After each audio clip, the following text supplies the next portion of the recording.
Good afternoon. Welcome to the Business, Housing, and Zoning Committee. I will call to order this regular meeting for December 2nd, 2025. My name is Oreen Chowdhury, and I am the vice chair of this committee.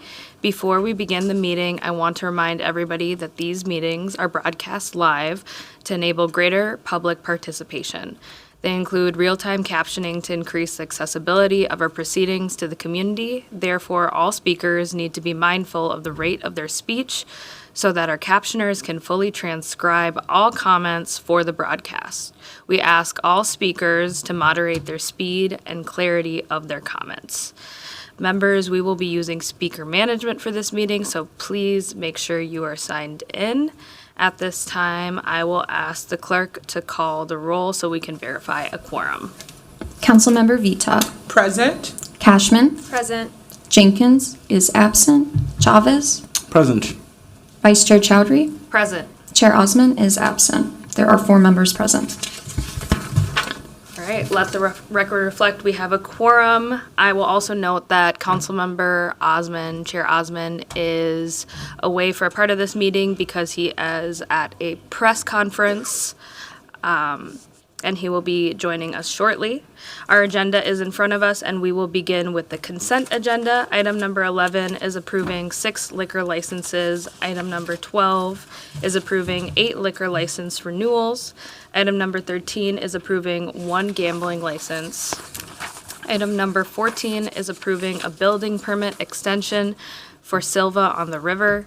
Item number 15 is authorizing agreements for the Great Streets Facade Grant Program. Item number 16 is accepting a grant from the Federal Transit Administration for the Blue Line Extension. Item number 17 is authorizing agreements for the 2025 Emergency Solutions Grant. Item number 18 is authorizing 2 loans to the Martisur Hospitality Group on Nicollet Ave. Item number 19 is reauthorizing the Stable Homes, Stable Schools appropriation and contract. Item number 20 is approving a street vacation for the location at 4301 Lake Street East.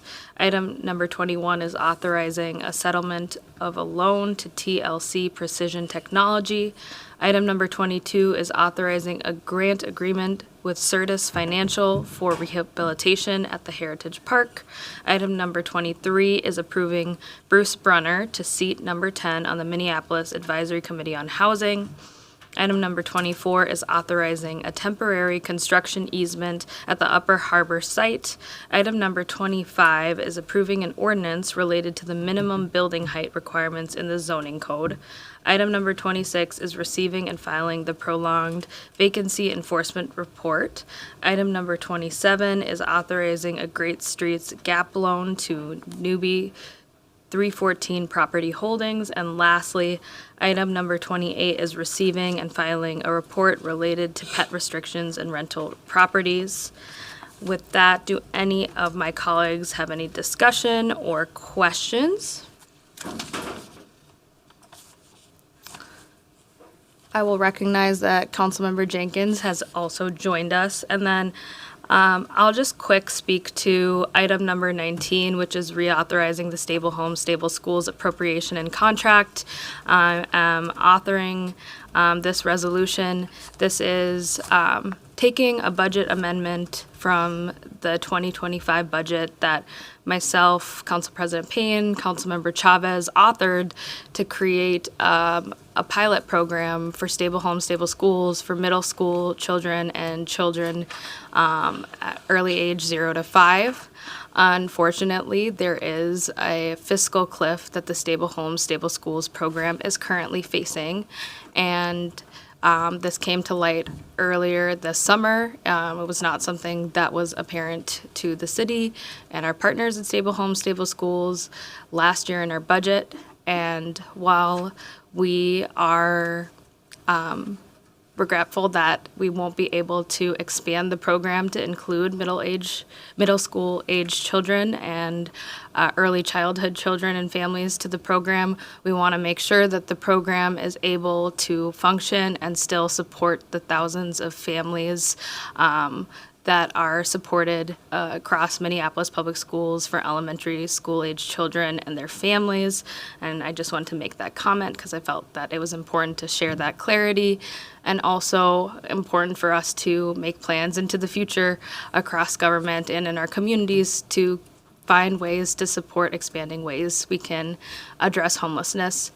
We are seeing an increase in youth homelessness as reported by Minneapolis Public Schools, and this is a moment in which local governments need to come together to figure out how we're going to strategically address this, and this is one step forward to ensure that we don't fall into this greater fiscal cliff. The other item that I will note is regarding item number 28, which is a report related to pet restrictions and rental properties. We will not be taking up that report today. That will be hopefully coming up in the next term in January. And with that, I will recognize Councilmember Cashman.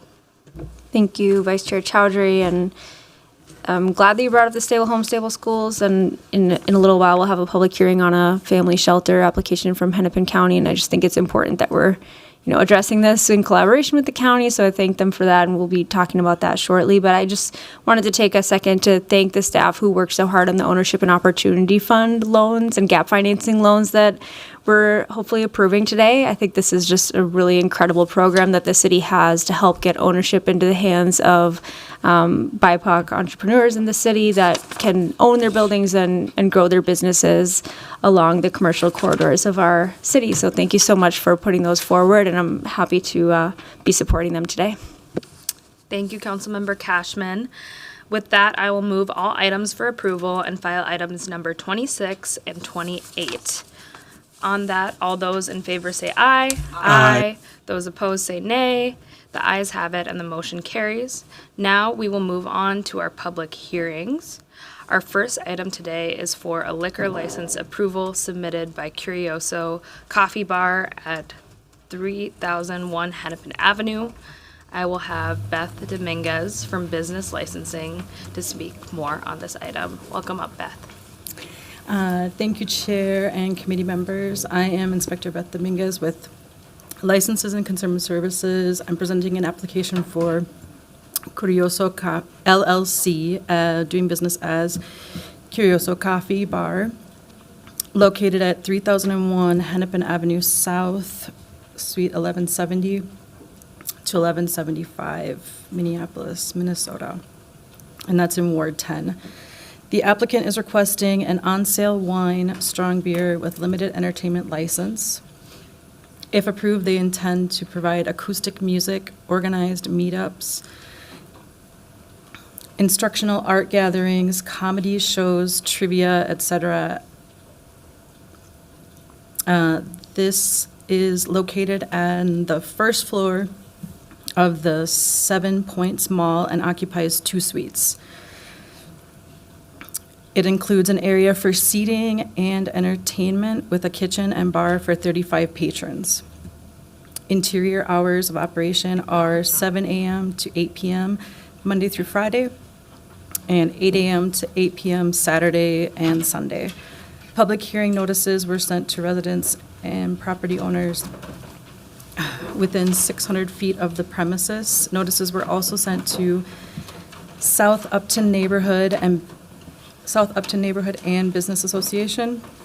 Councilmember Chugtai, we have received 2 comments in support from the community, and no significant issues concerning the business have been found. The Licenses and Consumer Services Division recommends approval of an on-sale wine with strong beer and limited entertainment license. And this concludes my presentation. I will stand for comments or questions. Thank you. I will look to the clerks to see if we have anyone signed up for public hearing. It doesn't look like we have anyone signed up for Curioso, but I will ask as I open the public hearing if anyone would like to speak to this item. Yeah, Luke from Curioso is here. Welcome up. Please introduce yourself. Hello, I'm Luke from Curioso, and just here to, I guess, give you a little background. We are primarily a coffee shop We're just hoping to expand into wine and beer, just to expand our funding model. We are planning to host events, and we have hosted events previously. So really just hoping to expand the funding model for that. Great, thank you. If you want to give the clerks your name and just sign in, that would Sure. be great. Thank you so much for coming up here. And then I will ask if anyone else would like to speak to this item before I close the public hearing. Okay, seeing no one else wishing to speak, I will now close the public hearing, and then I will call on Councilmember Cashman. Thank you, Vice Chair Chowdhury. I'd like to move this item for approval, and thank you so much for coming into the committee today, but also for doing business in Uptown on the ground floor. There, that block in between Lake and 31st along Hennepin has a lot of new life, and it's really exciting to see a lot of new entrepreneurs coming and bringing new concepts to the table. So I'll move this for approval. Great, that has been moved for approval. On that motion, all those in favor say aye. Aye. Those opposed say nay. The ayes have it, and the motion carries. Best of luck. Next, we have a general entertainment and business plan amendment for Lumi Restaurant and Bar on Nicollet Avenue. I will have up Christina Stitcher from Business Licensing to speak more on this item. Welcome, Christina. Thank you, Vice Chair Chowdhury and committee members. I'm Christina Steester, Lead License Inspector with Licenses and Consumer Services. I'm presenting an application from Lumi Restaurant and Bar owned by Tolso LLC, located at 921 Nicollet Mall in Ward 7. The applicant is requesting an upgrade in entertainment level from limited to general entertainment. They would like the ability to offer a DJ and dancing in the lowest level of the restaurant on weekend evenings. The hours of operation would be 6 a.m. to 2 a.m. daily, with also a sidewalk cafe that operates from 6 a.m. to 12 a.m. On November 12th of this year, 24 public hearing notices were sent to were sent to taxpayers within 450 feet of the premises. Notices were also sent to the Downtown Council, the Downtown Minneapolis Neighborhood Association, Councilmember Cashman's office as well. No responses were received. There have been no 311 or police calls for service as a direct result of the business's operations. An updated business and safety plan were reviewed by my office, which addresses the new operations at that location. The Licenses and Consumer Services Division recommends approval of an upgrade of entertainment license. This concludes my presentation, and at this time, I can stand for any questions or comments you may have. Thank you for that. First, I will open up the public hearing for this item and see if there's anyone that would like to speak. Doesn't look like we have anyone signed up with the clerks, but we have someone here. Welcome, and please introduce yourself. Hello, my name is Seçkin Güngördü, and I am the owner of the Lumi. So we are planning to extend our the operating hours from 10 p.m. to 2 a.m. We are located in Nicollet Mall, which we are trying to bring more people to increase the people existing over there. And if there is any question, I could be able to answer. Okay, thank you. We'll call you up and see if there's any questions Sure. that come forward. But thank you for coming and testifying. Is there anyone else that's wishing to speak on this item before we close the public hearing?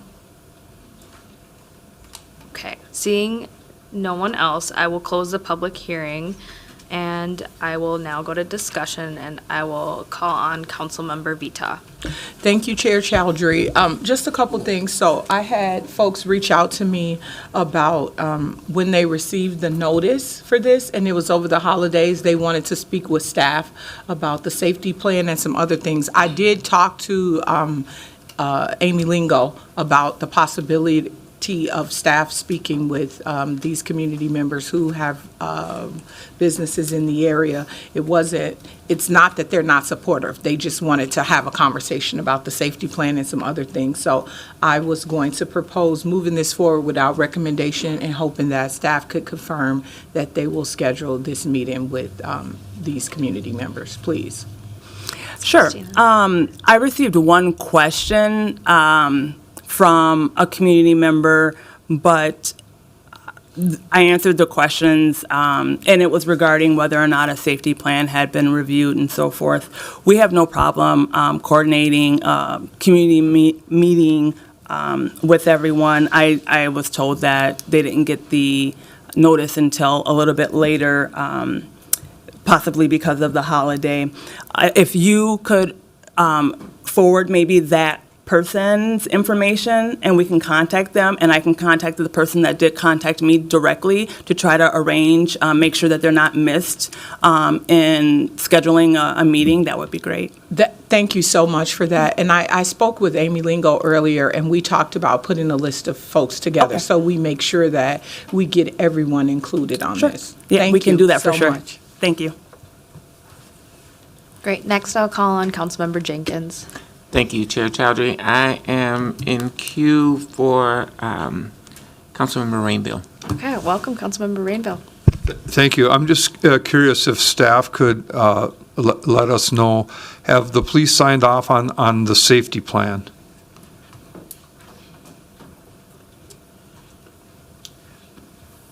The lieutenant at the first precinct did review the safety plan, but in general did not sign off on the safety plan. And part of the main reason was because this application first presented to him right before the summer began. And so his concern was with the location of the restaurant, being on Nicollet Mall, and the majority of the officers being concentrated to the downtown west, First Avenue, Hennepin district.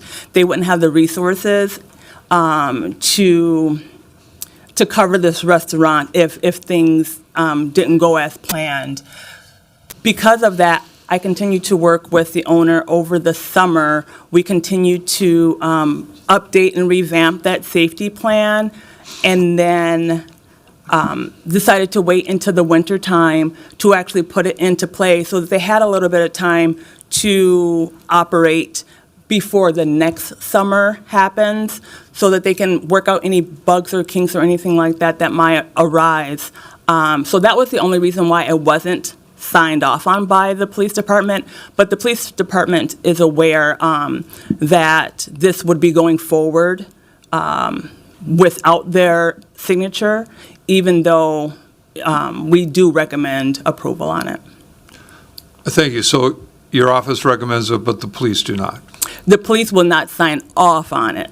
So whether or not that particular lieutenant wanted it to happen, that might not be the case, but our office does recommend approval on it. Thank you. You're welcome. Chair Chowdhury, if I may use a little bit more of my time. Of course, Councilmember Jenkins, go ahead. I'm just curious, from the owner, what type of dance club does he envision? Yeah. Is it Why don't we hip-hop? welcome him Is back it up? Why don't you come up, sir? Top 40. Yeah, what kind of I don't dance know. club are you thinking? So like 1980. our restaurant, I don't know if you ever been in the restaurant. It's just like a little bit like the high-end restaurant, and the purpose that we are gonna keep it, we do have so many, I'm from Turkey, and we do have the dancing culture that it comes from but right now we do have the rooftop, we do have basement, and we do have the actual restaurant space. So we are not allowing to do dance. They cannot dance, but in Turkey, whenever they hear music, they can just stop dancing. But because our license is eliminating for them to stop dancing, we need to keep tell the customer, oh, can you please not sign, because they are putting us in trouble. So this is our the main purpose we came from. Also we do have a lot of the customer I am Muslim, and the Muslim community that they are coming over there, they want to have the wedding, for example, but our license is not allowing to them to dance over there.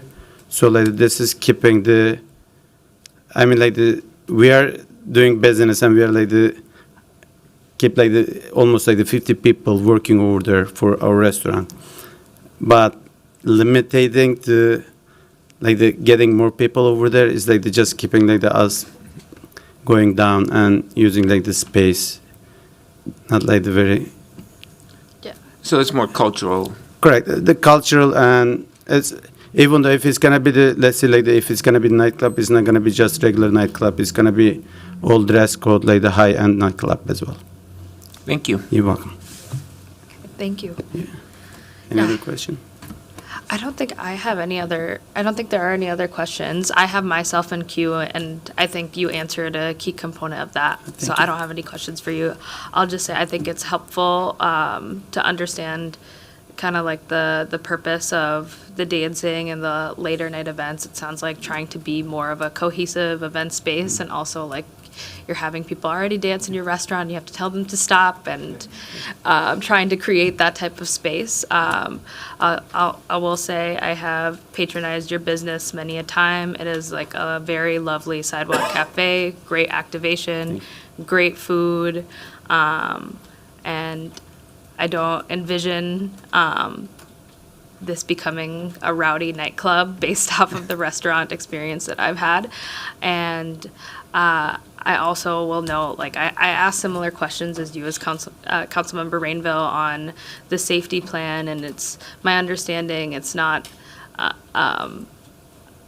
like a opposite of a recommendation. What is that? A denial, right? It's just not adding a signature, and I think it has to do with the fact that like it's outside of this zone for late night areas that usually go until 2 a.m. So it's geographical, and it's under the inspector's discretion to choose if they're going to sign off or not sign off, or Lieutenant, I suppose, yeah, Lieutenant Kluko. One thing just to clue you in, sir, is moving this forward without recommendation is not a denial. This is just taking it to the next step. Our next final council meeting is December 11th, and so we just want to, I support your motion, Councilmember Vita, just want to create an opportunity for you and the other businesses and neighbors you have in the area to have a conversation with business licensing and address any concerns, and then also just ensure that your business is a success and the corridor that it's going to be in continues to be a success. Thank you. Yes. Next, I'll call on Councilmember Cashman. Thank you, Vice Chair Chowdhury. I just wanted to thank you, Sechkin, for doing business on Nicollet Mall and for bringing Turkish food to Minneapolis, because we have very little of it. I wish we had more. So thank you so much for that. And I'll support the motion to move forward without recommendation, but just want to be clear that I do want to make sure that you can get approval before the new year, because we don't have council meetings until February of next year. End of January, and so this December 11th will be the last one. So just want to make sure that you can open and start this as soon as possible while still considering all of the safety needs of the area. And just wanted to note that it's great to have late night options on Nicollet Mall, because the Armory is a venue that's not too far away, and there's not a lot of post-show places to go near the Armory, and Nicollet Mall is attracting a lot of those customers that just next to you, Barrio and the local and other pubs. So I think it's great to add another late night option to this downtown corridor, and I look forward to being able to visit the rooftop in the summer. Councilmember Vita. Thank you, Chair. I agree, Councilmember Cashman. I, too, want to get this done before the end of the year. This is not in no way an opportunity to delay this any further. This is just for us to allow for a conversation. I also want this business up and operating and moving forward before the year is over. Great. Is there any other discussion from committee members? All right, seeing no further discussion, we have Councilmember Vita's motion to recommend this without approval. All those in favor of the motion say aye. Aye. Those opposed say nay. Nay. No nays. The ayes have it, and then the motion carries. Next is a public hearing on an interim use application submitted by Spencer Agnew at Hennepin County for an emergency shelter at 219 4th Street South. I will have up Alex Kohlhaas from CPED planning to speak more to this item. Welcome up, Mr. Kohlhaas. Thank you, Vice Chair Chowdhury and committee members. Before you today is an application for an interim use permit to allow an emergency shelter with up to 50 beds as an interim use for the property at 219 4th Street South. The applicant is Hennepin County, which owns the property and which would operate the shelter, in this case, until no later than August 31st of 2026. On the slide here is a photo of the building. This proposal would involve the main level and basement only, and there would be no use of the upper levels above the ground floor for the shelter. Just showing the zoning map of the property. This is downtown. The subject, the parcel is highlighted in red. This is right across the street from our current location here in the Public Service Center. The building on that property does take up virtually the entire footprint of the parcel. Here's some floor plans showing the main level in the front of the building is towards the right. The main level would primarily consist of common areas, including for shelter guest admittance, showers, and other staff spaces. Shelter guests would only be admitted to this location through referral by Hennepin County. And in addition to providing services such as security and cleaning, the county would also have staff available periodically to provide referrals for guests to other county services. Now, this is the basement floor plan, again showing those 50 beds that are proposed for this emergency shelter. I will note that for zoning purposes, emergency shelter uses allow stays with a length between 24 hours and 6 months. As the committee members are aware, all interim use permit applications are subject to required legal findings as articulated in the zoning code, and that includes some findings specific for interim use permits in addition to needing to satisfy the findings for conditional use permits. The staff analysis for all the required findings is articulated in the staff report. I'm happy to go through any of that in more detail if anyone is interested, but in the interest of time, I'll just summarize with the staff recommendation, which is for approval upon finding that all of those required findings would be met. There was one written public comment which was received actually just this morning, a letter of approval from the Downtown Minneapolis Neighborhood Association, which should have been forwarded along for your consideration. And I believe Hennepin County has representatives here who can speak to this application if the committee is interested. This concludes my presentation, but I'm happy to stand for questions. Thank you, Mr. Kohlhaas. I will now open up the public hearing for this item. Would anyone like to speak to this? We don't have anyone signed up. All right. Seeing no one wishing to speak, I will close this public hearing and I will now go to discussion. And I'll first call on Councilmember Cashman. Well, thank you, Vice Chair, and thank you, Mr. Kohlhaas, for the presentation and for engaging with the DMNA, the Neighborhood Association. They just had some questions about the different services that would be provided and what type of folks in our community will be served by the shelter and how long people can stay. So thanks for helping get that information to them. And I'm just very grateful to have this opportunity to serve more families who are experiencing housing instability. So I'm going to move this item for approval. Thank you. Is there anyone else wishing to speak? I did have a couple questions for Hennepin County. I feel like they're short questions, if they're available to answer them. I'll start off just by saying I took a look through the staff report and I am very supportive of this conditional use permit. I think it would just be helpful to hear from you, Ms. Werder, a little bit about kind of what the next steps are once this goes through approval. This is a family shelter, how many people are anticipated to serve, and then we can kind of just go from there. Welcome. Yeah, thank you so much.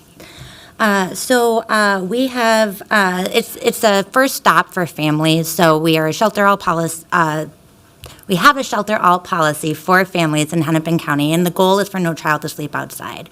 So the safe space is really an opportunity to make sure that all families can get in, be triaged, assessed, and then quickly be referred to a private room. and then additional case management is given at that time. So this is the location that we're using for right now. We have the average household size about 3.5 people. We have about 10 families in the space on average at any given time, which is about 30 to 35 people. Families are allowed to stay on site for 24/7, although many families go off-site, work, school, life. But we have staff on site at all times to make sure that if anybody wants to get connected to services or benefits or anything, that we're available. And then, of course, we always talk about housing. So I'm happy to answer any questions, but one thing I do want to highlight is that due to this program, we've had 0 turnaways since it started. It was at a different location starting Christmas in 2023, and since then, we have been able to serve all families that have requested shelter. And so this program is really important to ensure that that stat remains. Thank you. And then once this conditional use permit, if it is approved, what's the next step, and then what's the timeline for this to come online? Absolutely. So we are currently there, so we're operating right now, and our plan is to eventually move to a different site. So we're just making sure that we're good neighbors, good partners, and coming here and kind of going through all of the process, but it's a temporary site for right now. So the next steps will be to move to our long-term site eventually, but we never want to interrupt continuity of care or services in the meantime. Great, thank you. That's all the questions from me. And seeing no further discussion, and with the motion for approval before us, all those in favor say aye. Aye. Those opposed say nay. The ayes have it, and the motion carries. All right. Next, we have our 4th public hearing item, approving modifications to the tax increment financing plan for 59 TIF districts. I will welcome up Matthew Hendricks from Finance and Property Services to speak more on this item. Welcome. Thank you, Vice Chair Chowdhury and committee members. Tax increment financing, often referred to as TIF, is a funding tool that cities and counties may use to support community development. TIF is enabled by state law, and the Minnesota legislature establishes TIF rules and key definitions. TIF law requires that most of the revenue generated by a TIF district must be spent within the boundaries of the TIF district. However, some of the revenue may be spent outside the boundaries for certain eligible purposes, and this is referred to as pooling. In 2021, in the context of a global pandemic and a very challenging landscape for community redevelopment, the Minnesota legislature passed special legislation that granted additional flexibility to pool TIF funds. Pursuant to this legislation, the City Council authorized the transfer of just over $17 million from our TIF accounts to support development through the Affordable Housing Trust Fund. These funds have been awarded to specific affordable housing projects and will be fully expended by year-end 2025. To clarify an open question about how this 2021 special legislation should interact with other technical provisions of Minnesota TIF law, the Office of State Auditor has advised that the city could update the budgets for TIF districts that made transfers under the 2021 law. By adding the transfer amounts made by each TIF district to the budget for that district, these modifications clarify that expenditures authorized by the 2021 special legislation should be viewed as additions to the budgets of the participating TIF districts. As a matter of efficiency, we are also updating TIF plan budgets to accommodate potential future pooling for affordable housing for most active TIF districts. The addition of budgetary capacity to pool for affordable housing does not does not mean that any specific amount will be pooled. However, having a designated budget line item allows pooling for affordable housing within the limits of TIF law and based on actual revenues and obligations of each district. In total, the 2 actions before you would result in updating 59 TIF district budgets across 2 resolutions. The first resolution covers districts that pooled funds per the 2021 special legislation, and the second resolution covers districts that were not involved in that process. These resolutions do not appropriate funds to any programs or projects. Any spending that might be enabled by pooling would be directed by future city council actions. That concludes my presentation, and I'm happy to stand for any questions. Thank you so much for the presentation. With that, I will open up the public hearing. Would anyone like to speak to this item? Okay, seeing no one wishing to speak, I will close this public hearing, and then I will ask council members if they have any questions. Okay, we're not seeing any discussion, and I will move this item for approval. All those in favor of this motion, say aye. Aye. Those opposed, say nay. The motion carries, and the item has been moved for approval. Thank you. Next, we will have a public hearing approving 3 Planning Commission appointments. I'll have up Kimberly Helene from CPED, planning to briefly speak on this item. Welcome. Good afternoon, Vice Chair Chowdhury and council members. Before you are 3 reappointments to the Planning Commission. So Kelly Jones, Dave Shepard, and are currently serving on the commission. Dave Shepard actually filled a mid-term appointment and is coming back for another full term. And Tom Wagner and Kelly Jones both just completed full terms and are coming back for another term. Due to the length of today's agenda, I offered to just pass along their thanks to all of you for being considered. And with that, I can take any questions. Great. Before that, I will open up the public hearing to see if there's anyone that would like to speak. Call out to the audience. Okay. With that, I will close the public hearing and see if members have any questions. I'll just very briefly state that these 3 members are very dedicated. They're my peers on the Planning Commission, and I'm really excited to see them come back. So I'll make the motion to move this for approval. Seeing no discussion on that motion, all those in favor say aye. Aye. Those opposed say nay. The ayes have it, and the motion carries. All right, we're more than halfway through the public hearings.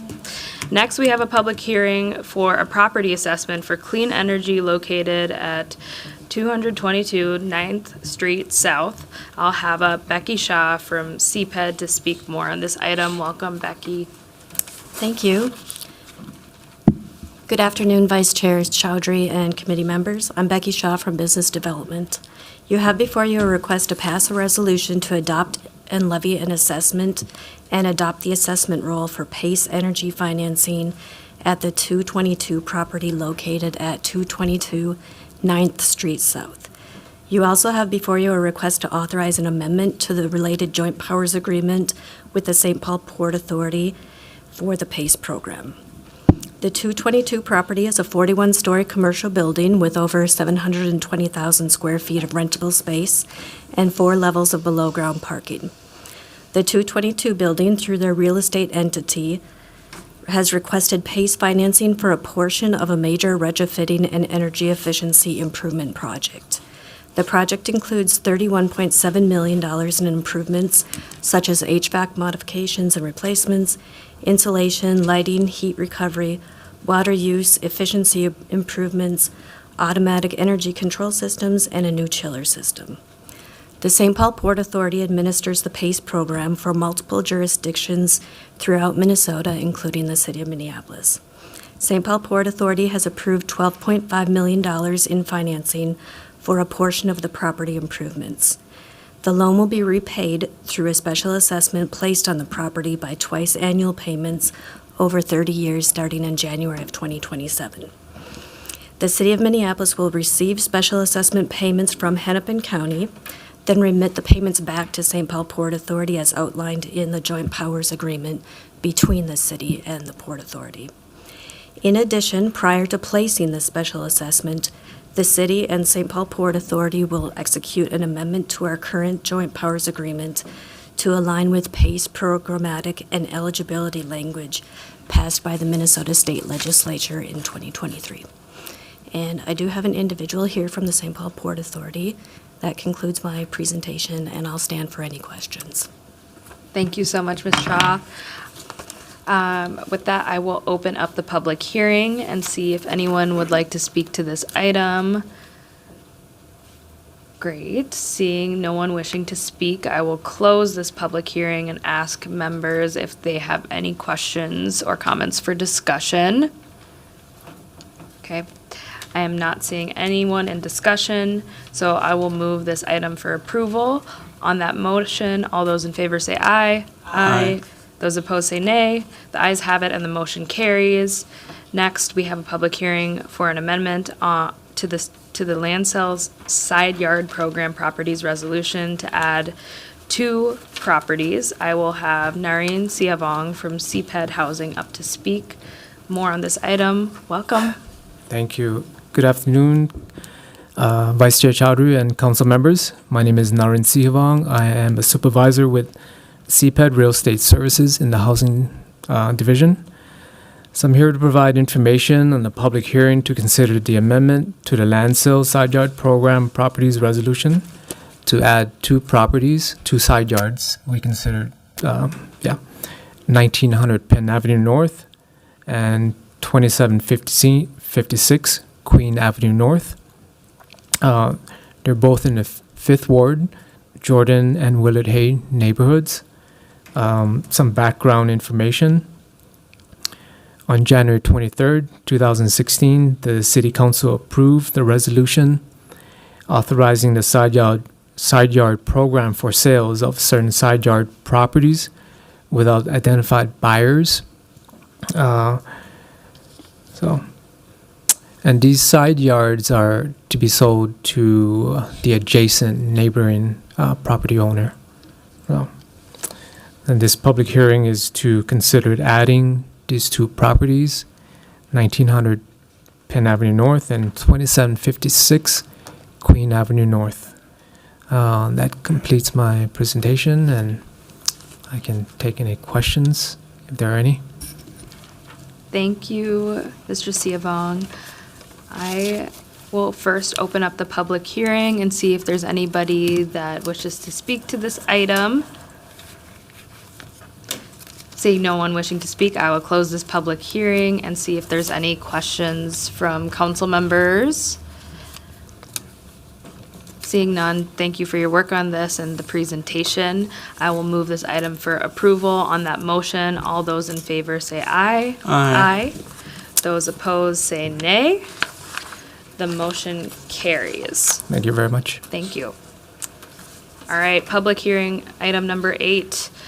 For an ordinance related to requirements with the demolition and wrecking of structures within the building code, I will have Steve Poor from CPED to come and speak to this item. Welcome. Thank you, Vice Chair Chowdhury and council members. Steve Poor, Development Services, CPED.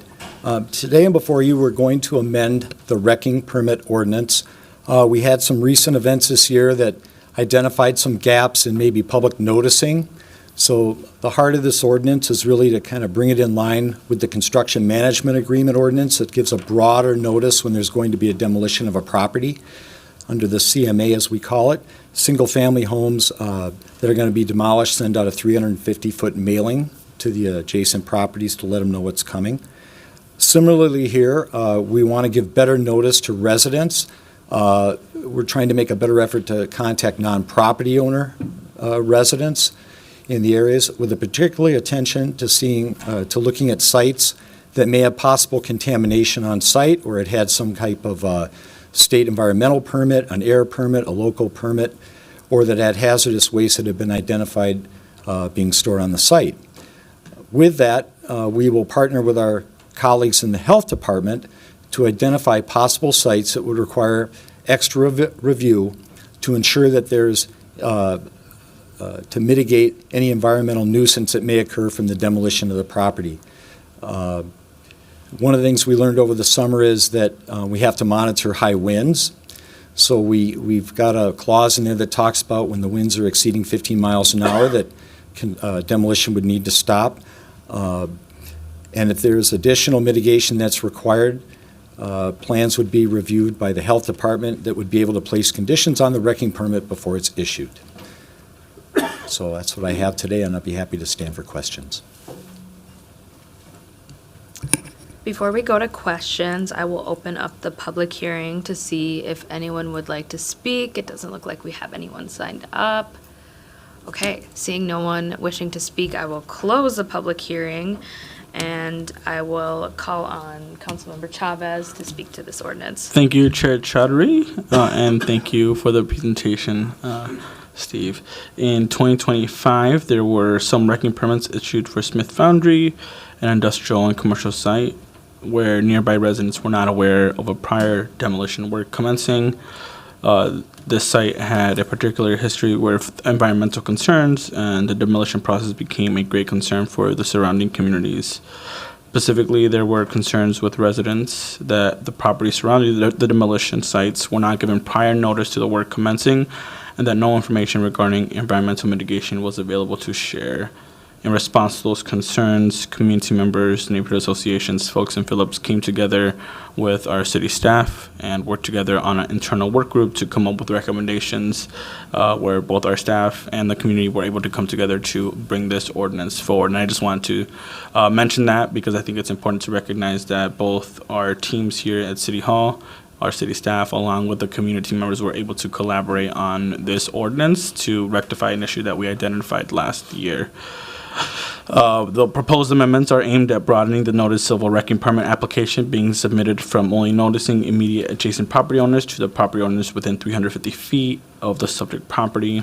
The amendments also enable staff to require an environmental mitigation plan when a structure or the site the building is located on meets certain criteria for hazardous materials or hazardous waste associated with the subject property.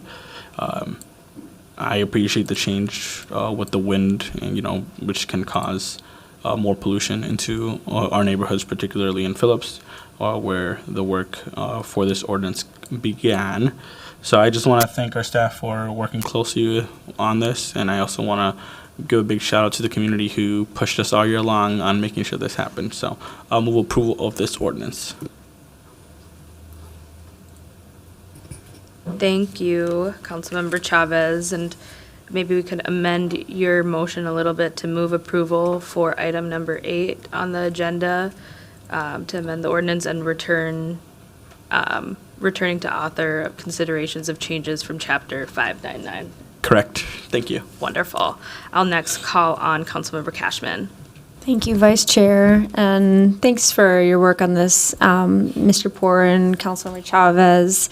I just had a couple questions about the amount of demolition permits that that this will impact. Does this impact every permit for a demolition or just a specific type of demolition? Vice Chair Chaudhary, Councilmember Cashman, it potentially could affect every wrecking permit that's submitted. It just depends on where they're at. So we'll work, as I mentioned, we'll try to work on existing databases, known information about possible contamination. The health department will review that to see if there's an added mitigation plan that needs to be put in place. If it's a relatively new building with no history of any contamination, no contamination stored on site, things like that, it would not require the plan. So that's going to be at a staff level to make those determinations. We saw a few this year, so we think the change is very well warranted, and I just want to comment on Councilmember Chavez's comment that we did have very productive and useful discussions with the neighborhood to understand their concerns and how we can improve the ordinance. Mm-hmm. So the reason I ask, and I totally understand the Smith Foundry case was pretty bad and impactful to the neighbors, but I want to make sure that this doesn't really get in the way of buildings that really do need to come down in a neighborhood, not wanting to go even get a permit because there's too many, steps in that process. So I want to make sure that it sounds like you're using your discretion and your expertise to decide which buildings do need to go through these extra steps. Vice Chair Chaudhary, Councilmember Cashman, let me be clear. Emergency demolitions due to a fire or a car going through a building would not go through this process. Emergency demolitions are to protect the public safety. Other structures that were to be fully demolished require a wrecking permit. Mm-hmm. And part of that is because there are things that are required. There are utility disconnections, fire suppression systems, water, gas. So We don't get many people that try to demolish a building without getting a wrecking permit. But the goal of this amendment is to address existing sites that are likely to or have been identified to have a certain level of contamination that warrants a mitigation plan. Okay. I'm going to support this today. I just wanted to flag that it would have been great for the Community Environmental Advisory Commission to be able to take a look at this, and hopefully next year we can have another round of another review of this ordinance for sustainability purposes, because out of all of our zero waste strategies, the only one we haven't started is increasing building deconstruction salvage. And so the SEAC, the Environmental Advisory Commission, has great ideas about creating some type of notice so that salvage companies can plan and attend demolitions and salvage the materials. And I don't want to, hold up this ordinance from addressing that issue, but I'm hoping that next year there can be some engagement about how to address the sustainability issues involved with the materials that are coming down as part of a demolition. Thanks. Vice Chair Chowdhury, Councilmember Cashman. In the past several years, we've actually looked into this a number of times. There have been pilot programs that I've been involved with. And at that time, there was not a market that supported the activity. We've had deconstruction, full deconstruction of homes by certain vendors. So it's not a new idea. We are trying to address what we perceive to be a more immediate concern, given that there are, as we've seen with some fires, there's some older buildings that highly likely have contaminants. But we are happy to continue that conversation. We'll see if the market has changed to receive that type of deconstruction that would make it a viable option. So thank you. Thank you. I put myself in queue. Thanks for all of your work on this, Mr. Poor, and thank you, Councilmember Chavez, for all of your work on this. My question is about kind of a little bit outside of like the noticing, and it's more on penalties and enforcement, because very clearly our code states that you have to get a wrecking permit, and especially for structures that have contaminants, that's really, really important. Does this change tackle any of the penalties that an entity may face if they do not obtain a wrecking permit? We did not, Vice Chair Chowdhury, we did not address penalties. We have issued fines. They escalate fines. They're much like the ad site program, $200 fines. They double and accelerate. I would say that even on a normal demolition where we don't identify pre-existing conditions, if people see asbestos, things shut down. Contractors are currently required to look for these things in all cases. But back to your original question is, no, we did not address the fines, and it's something we could look at again. Yeah, thank you. That's something I would be very interested in, like working on that with you specifically, considering how we can like bring up to our current time what a good penalty would be for someone to just wreck a building without a permit, and then also like what does it mean to have maybe even a higher penalty for a building that has contamination and that occurs, because right now, and you and I have worked on a case like this with a low penalty, it can have an unintended consequence of a contractor perhaps acting in bad faith, going ahead and pursuing the wrecking and not going through the steps. And so if we're creating more steps, I think failing to obtain the required licenses and permits should have a higher penalty. So I would love to work with you and CPED in determining how we can do that in the next term. Vice Chair Chowdhury, thank you. I would just say that when we look at fines are intended to be coercive, not punitive. And to your point, I think some of those fines do not coerce better behavior. Yes, precisely. Okay, thank you so much. Is there anyone else that would like to get into discussion? I am not seeing anyone else in discussion, and we have the motion from Councilmember Chavez before us. On the motion, all those in favor say aye. Aye. Those opposed say nay. The ayes have it, and the motion carries. Okay, now we are on our final public hearing item. However, there is a quasi judicial hearing item after this, so don't get too excited.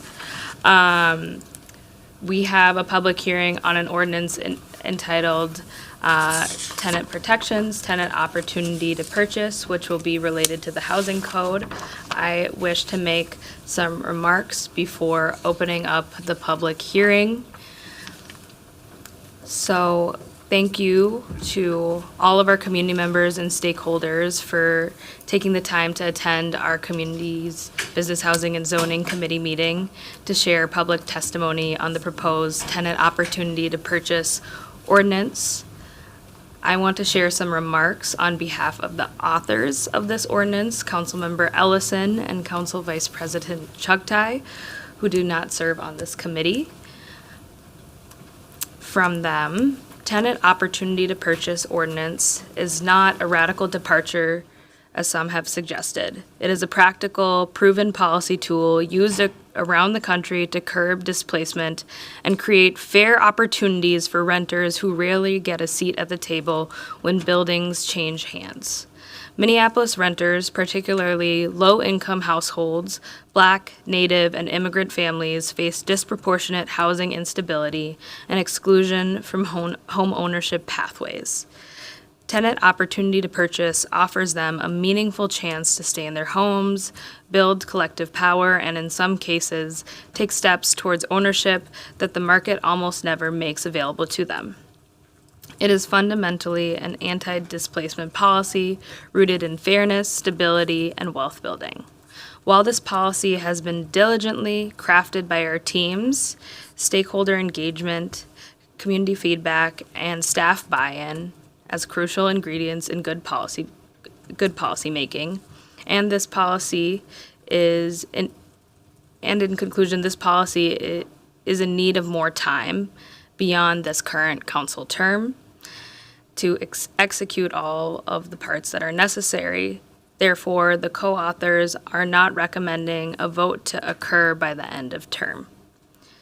And so for this reason, the co-authors have requested council takes no action at this time, meaning we're not going to take a vote on this today. It's going to stay in this committee and through the end of the term.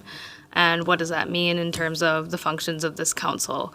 It means that this ordinance will be here to the end of the term. The term will conclude on December 11th, and then in the next term, any returning council members are able to essentially bring it back through the beginning part of the legislative process, which is noticing and putting it forward through a committee process.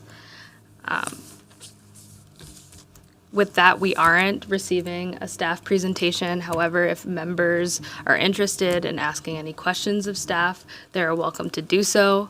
I know this may also change some arrangements in terms of the public hearing process. And so I will call your name and you can let me know if you're planning on speaking, or you don't have to come up to speak if that's a choice that you're making, but we certainly welcome everyone to still share their comments and thoughts, because it is still valuable commentary, feedback for us to carry into the end of this term and then into future term. With that, I will now open up the public hearing, and the first person that I have here is Patience. Welcome up, Patience. And everyone will have 2 minutes to speak. Good afternoon. My name's Patience. I've been a resident of Minneapolis for 27 years. For 22 of those years, I was a renter. And 5 years ago, I bought the rental property I'd been living in from my landlord. He approached me first. I have a partner. Same exact thing happened to him. I have a friend that lives down the street. Same exact thing happened to him. I'm telling you this to illustrate that this ordinance is creating nothing new. All of this already exists. Rental property owners are already free to sell to their tenants if they want to, or nonprofit. What this ordinance does is it now forces rental property owners to prioritize selling to those the government, you guys, say it's okay to sell to. You are infringing on the rights of citizens to freely sell their private property. You're putting yourself between private citizens and a free market. And the last thing every citizen needs is more government overreach and intervention in our lives. Instead of creating incentives for sellers to approach renters first or nonprofits, you choose force. I don't believe that any qualified organizations you put together will not be a result of discrimination, palm greasing, and favoritism. And I'm curious how that process of creating that list of qualified organizations will be created. So had my landlord not spoken or had not offered me the property first, yes, that would have sucked. And yes, I would have been very sad.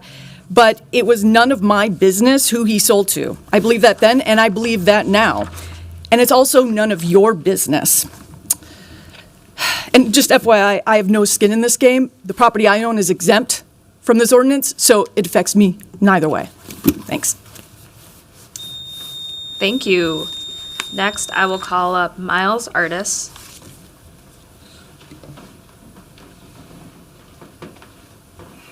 Welcome. Good afternoon, Vice Chair Chaudhry, fellow council members. My name is Miles Artis. I'm the Director of Government Affairs for the Minneapolis Area Realtors. MAR is a trade association with 8,000 members who represent homeowners, current and future home buyers, sellers, tenants, and landlords. We appreciate that you are trying to find pathways for home ownership for tenants, and we are the gateway to home ownership and understand the paths, strategies, and obstacles intimately. Today, tenants can already inquire about the sale of their building without the tenant protection ordinance. The real obstacle to buying for most tenants is the difficulty qualifying for mortgages. Most tenants, once they qualify to buy, choose to buy another more permanent home on the open market. So what can we do together? We need to expand our first-time and first-generation down payment assistance program, expand financial literacy and home buyer education, and as well as education and assistance programs on how to maintain and keep your home. We all want to help tenants and all city residents find housing security. Homeownership provides long-term home housing security and affordability. And today you will hear from realtors on the reasons why you should rethink and oppose this policy.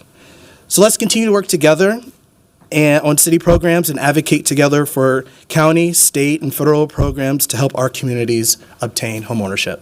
Thank you. Thank you so much. Next, I'll call up John Stiles, speaker number 3.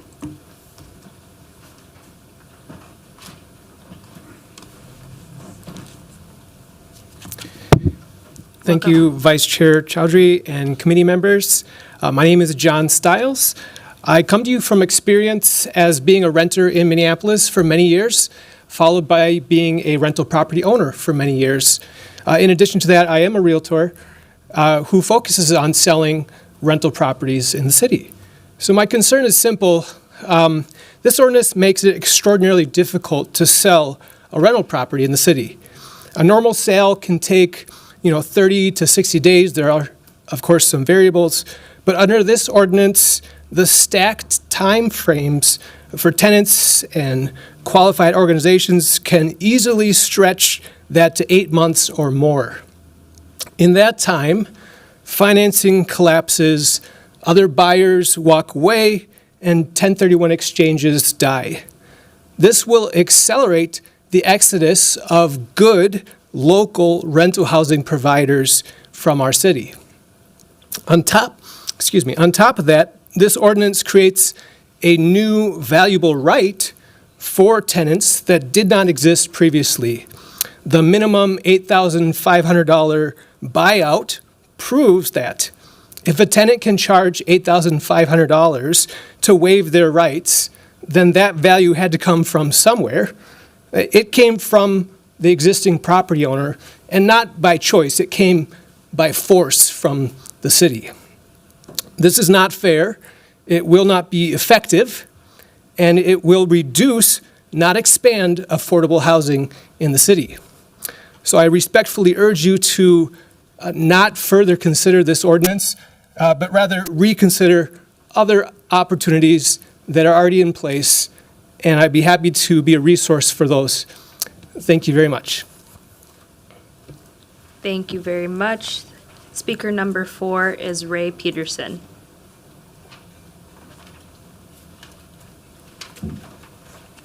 Hi, name's Ray Peterson, live in Ventura Village neighborhood. First, I'd like to report that our neighborhood organization opposes the ordinance.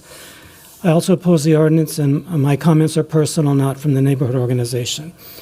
I do think the ordinance needs a lot of work. I don't think it can accomplish what it is pretending to do, mainly because it needs a companion program if tenants and tenant associations are going to be able to use it, that provides access to down payments, access to financing, legal assistance, training on how to be a property manager, and other technical assistance.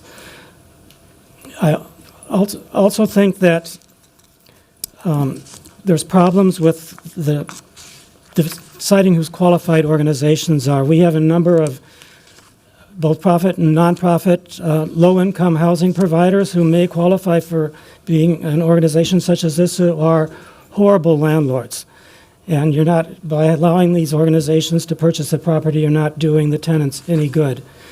So you really need to establish guidelines for who's going to be that and stick to them, and not let some of the ones who you currently allow and actually support to be part of that group. I also have concerns because it exempts any units that are above Section 8 rental income, and I think this will concentrate poverty and basically ghettos. You'll have low-income areas where there won't be enough people to support services like grocery stores.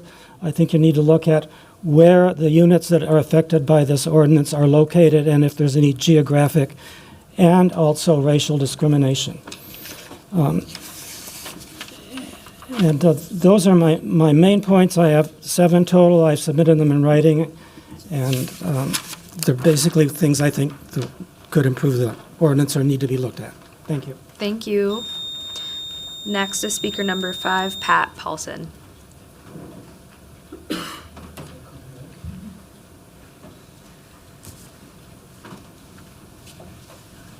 Welcome. Thank you, Vice Chair Chowdhury and council members. I'm Pat Paulson, past president of the Minneapolis Area Realtors. Last month, I celebrated my 40th anniversary as a realtor. That's 40 years of helping tenants become homeowners and helping sellers navigate the process of selling. I've seen multiple market cycles, and I've watched our city transition from a majority homeowners to majority renters. I saw investors buy up many single-family homes during the market downturn 10 to 20 years ago, and I've seen many first-time and first-generation buyers return to the market in recent years. I warned city staff about the First Look program rolled out in 2009, which granted the first right to buy foreclosed homes to qualified organizations, very similar to this proposal. I watched as these organizations used their unfair advantage to buy hundreds of the best properties before other buyers had a chance. I've seen a lot in 40 years, but there are some things that I've not seen very much of. One is tenants buying the property they live in. They're either not ready at the time or they're not interested. I've seen it maybe 5 times in 40 years. Another is property sales causing displacement. Leases are not canceled with a sale. I appreciate that you're trying to address real problems, but there are better strategies to increase home ownership, preserve affordability, and reduce displacement. We want to work with you on these efforts. I urge you not to pass this ordinance. It will cause considerable harm to sellers and buyers with minimal benefits, and it'll add administrative costs to the budget, putting upward pressure on property taxes. Thank you. Thank you. Next is speaker number 6, Connor Carroll.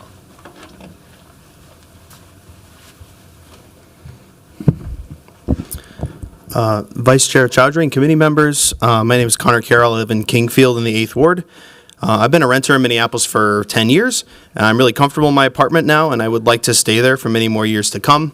And I worry that If my building is sold, then I might be displaced, and it would mean a lot to be able to stay in my home and have an opportunity to purchase it. I do like renting, and I live in a one-bedroom apartment, and I would someday like to buy a two-bedroom apartment or a condo.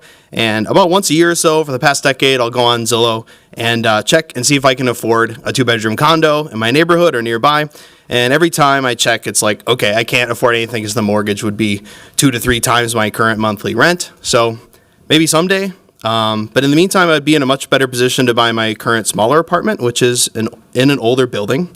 And I'd be able to build equity over time, buy a bigger home if my needs change. And I think a lot of renters in Minneapolis are in a similar position and would benefit from this. The status quo is not a free market. Large corporations and institutional investors, which have benefited from preferential tax treatment and mortgage interest deductions, will always have an advantage over individual renters when it comes to buying a property. A TOPA ordinance would level the playing field. Finally, I just want to say that I really think TOPA would work well in Minneapolis. In my 9-bedroom apartment building, it's very simple to coordinate with my fellow tenants about any number of things, and I'm confident that we could easily form a co-op and manage the building together. And I think we would do a better job of it than many landlords. Thank you for your time. Speaker number 7, Jennifer Spotting.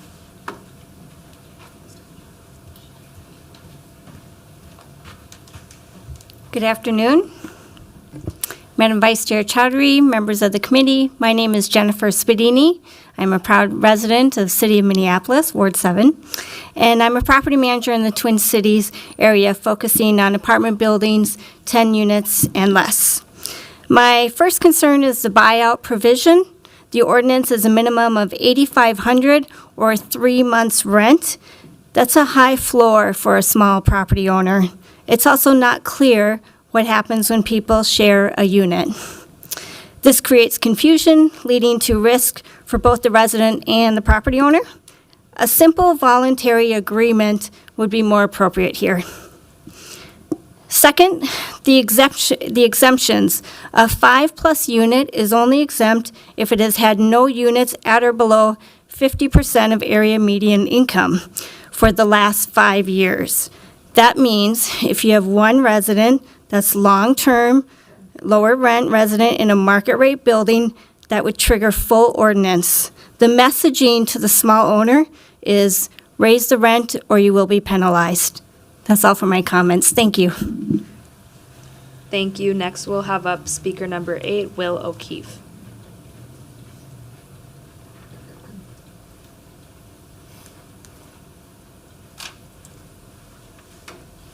Welcome. Thank you, Vice Chair Chaudhry and council members. My name is Will O'Keefe, and I serve as the Ward 8 representative on the Housing Advisory Committee for the city. While I strongly support the goals of promoting tenant stability and expanding homeownership opportunities, I can't support this ordinance in its current form. The Housing Advisory Committee did meet. We had a long time to discuss. We didn't have quorum, so there was no official vote taken. But there was a lot of time that went into the analysis of this, even though there was very little information provided and there were no authors in attendance. Beyond that, we have seen that existing programs are effective in the city. We should be putting more resources into those proven programs rather than creating new untested ones. The TOPA model is an interesting question that the authors have suggested is proving successful. If you look at the DC Policy Center's report, that is not the case. That has a long-standing tradition, a 40-year-old policy with very limited success. We also have an interesting question on stakeholder engagement. When COPA and TOPA came up previously, there was a lot of conversations with nonprofits, the vast majority of which said they do not have the budget or the capacity to expand their scope beyond what it is today. Who wants this program? Who's going to serve as a qualified organization?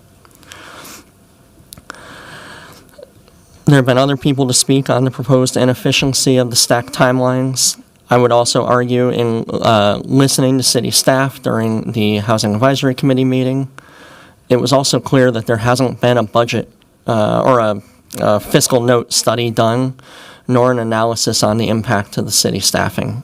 So, thank you very much. Thank you. Next, I'll call up speaker number 9, Stacy N.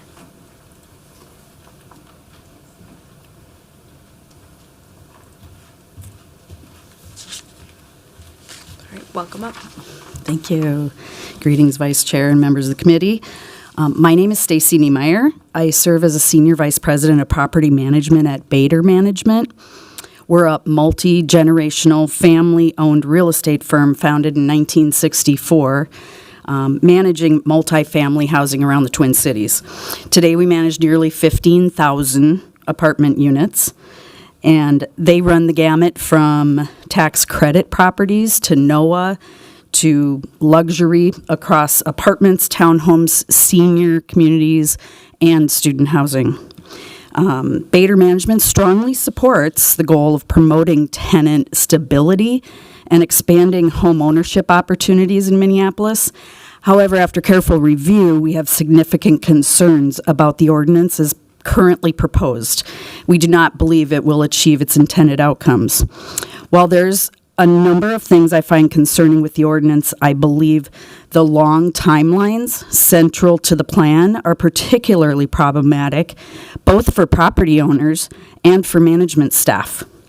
The sale process will easily be delayed by 6 to 12 months, which will make it exceedingly difficult to line up financing, complete 1031 exchanges that are within legally required timeframes, or even respond to a volatile interest rate market. These delays don't just affect the owners. They stall reinvestment in the properties, they delay improvements for our residents, and discourage lenders from working in Minneapolis housing. Beyond that, the proposed durations would create a great deal of uncertainty for property management staff and the residents that aren't involved in the purchase. Worse, there's no reason to believe that this will lead to increasing rates of home ownership and preserving and/or expanding affordable housing. We share the goal of tenant stability, but without realistic timelines, this ordinance risks reducing housing investment rather than expanding their opportunities. Thank you very much. Thank you. Next, we'll have up speaker number 10, Karen Nielsen.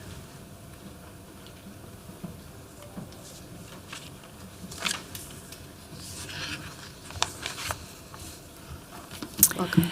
Thank you. Thank you, Vice Chairman, committee members. My name is Karen Mika Nielsen. I'm the incoming Vice Chair for the Government Affairs Committee with the Minneapolis Association of Realtors. I want to start by saying we all share the same goals here. We want housing stability, we want renters to feel secure, and we want to preserve affordability in our city. Do you mind backing up from the microphone, please? Just a little bit. Thank you. Absolutely. But the path of this ordinance puts a heavy, but the path this ordinance takes puts a heavy and I would say unrealistic burden on property owners. Under this proposal, a seller may have to wait through a very long series of steps. 14 days, 30 days there, 60 days for negotiation, 90 days to close, and then the right of first refusal. And after that, the process starts again for a qualified organization, which we still don't have a clear criteria for. If you add up all of this, a sale could easily be tied up for months. For many sellers, that's simply not possible. People sell because they're going through foreclosure, they're dealing with a health issue, they're facing a divorce or a breakup of an LLC. They need to move quickly and predictably. And as we all know, real estate markets don't stand still. Conditions can change dramatically while someone is forced to wait. We genuinely respect the intention behind TPO, but as written, it shifts all the uncertainty and financial risk onto the sellers, many of whom are already under stress. So we are asking the committee to reconsider this version. Let's slow down, bring more stakeholders to the table, and find a balanced approach that helps tenants without creating massive hardship for property owners. Thank you for listening. Thank you. Next, I'll call up speaker number 11, Jessica S.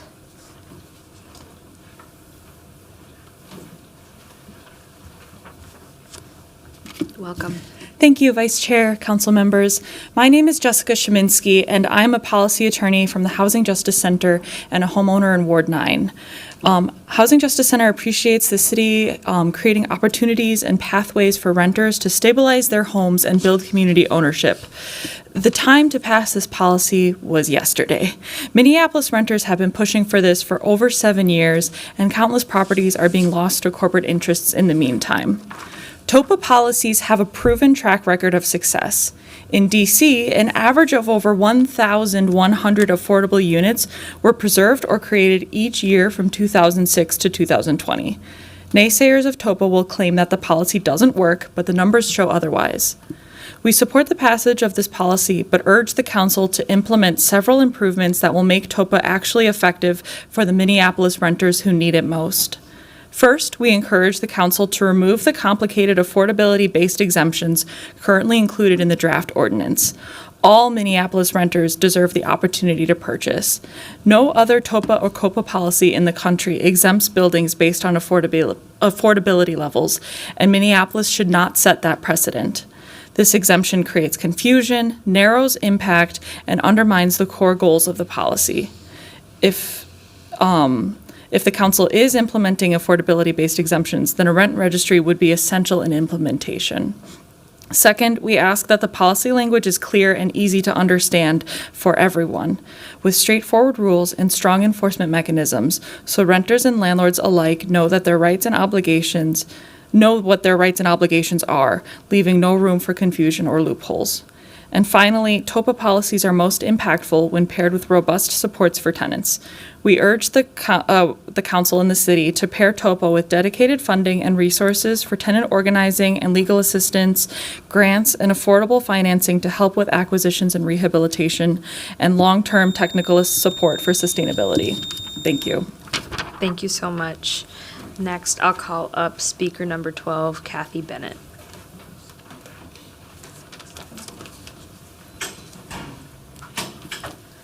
Thank you, Vice Chair Chowdhury and members of the committee. My name is Kathy Bennett. I'm the Executive Director of Twin Cities Housing Alliance. We are a coalition of over 100 housing providers who are deeply committed to preserving and expanding housing affordability in the city of Minneapolis. However, we believe the proposed TOPA ordinance will work against the goals of maintaining quality housing and preventing displacement.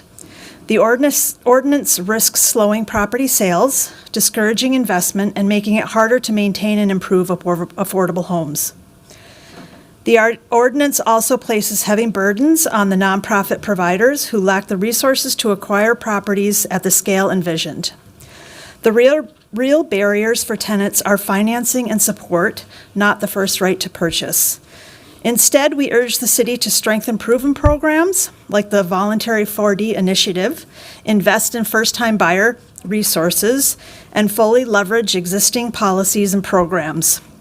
We thank the authors for not moving this ordinance forward and would welcome the opportunity to meet with council members to discuss ways to increase housing supply, ensure that the existing housing stock is quality, safe, and secure, and also evaluate ways to strengthen opportunities for tenants to purchase. Thank you for your time. Thank you. Next, I'll call up speaker number 13, Kyle S.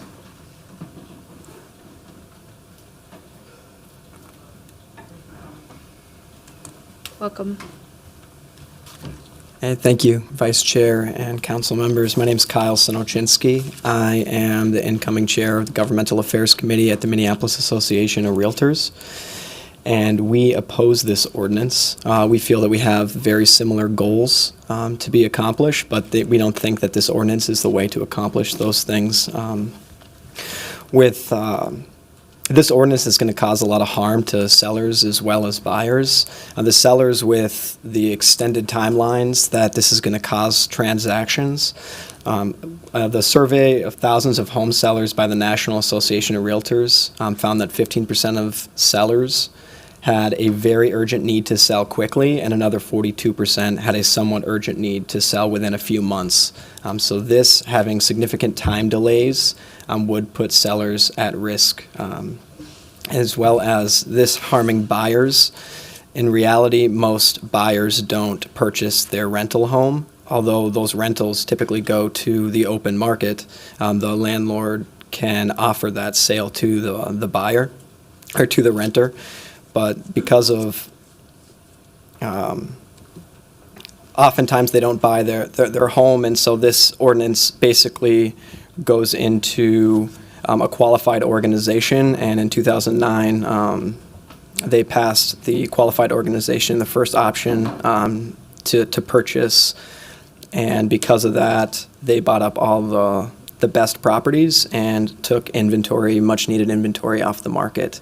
So it provides less inventory for buyers, and it creates a unneeded burden on sellers to sell. So thank you. Thank you. Next, I'll call up speaker number 14th, Cecil Smith.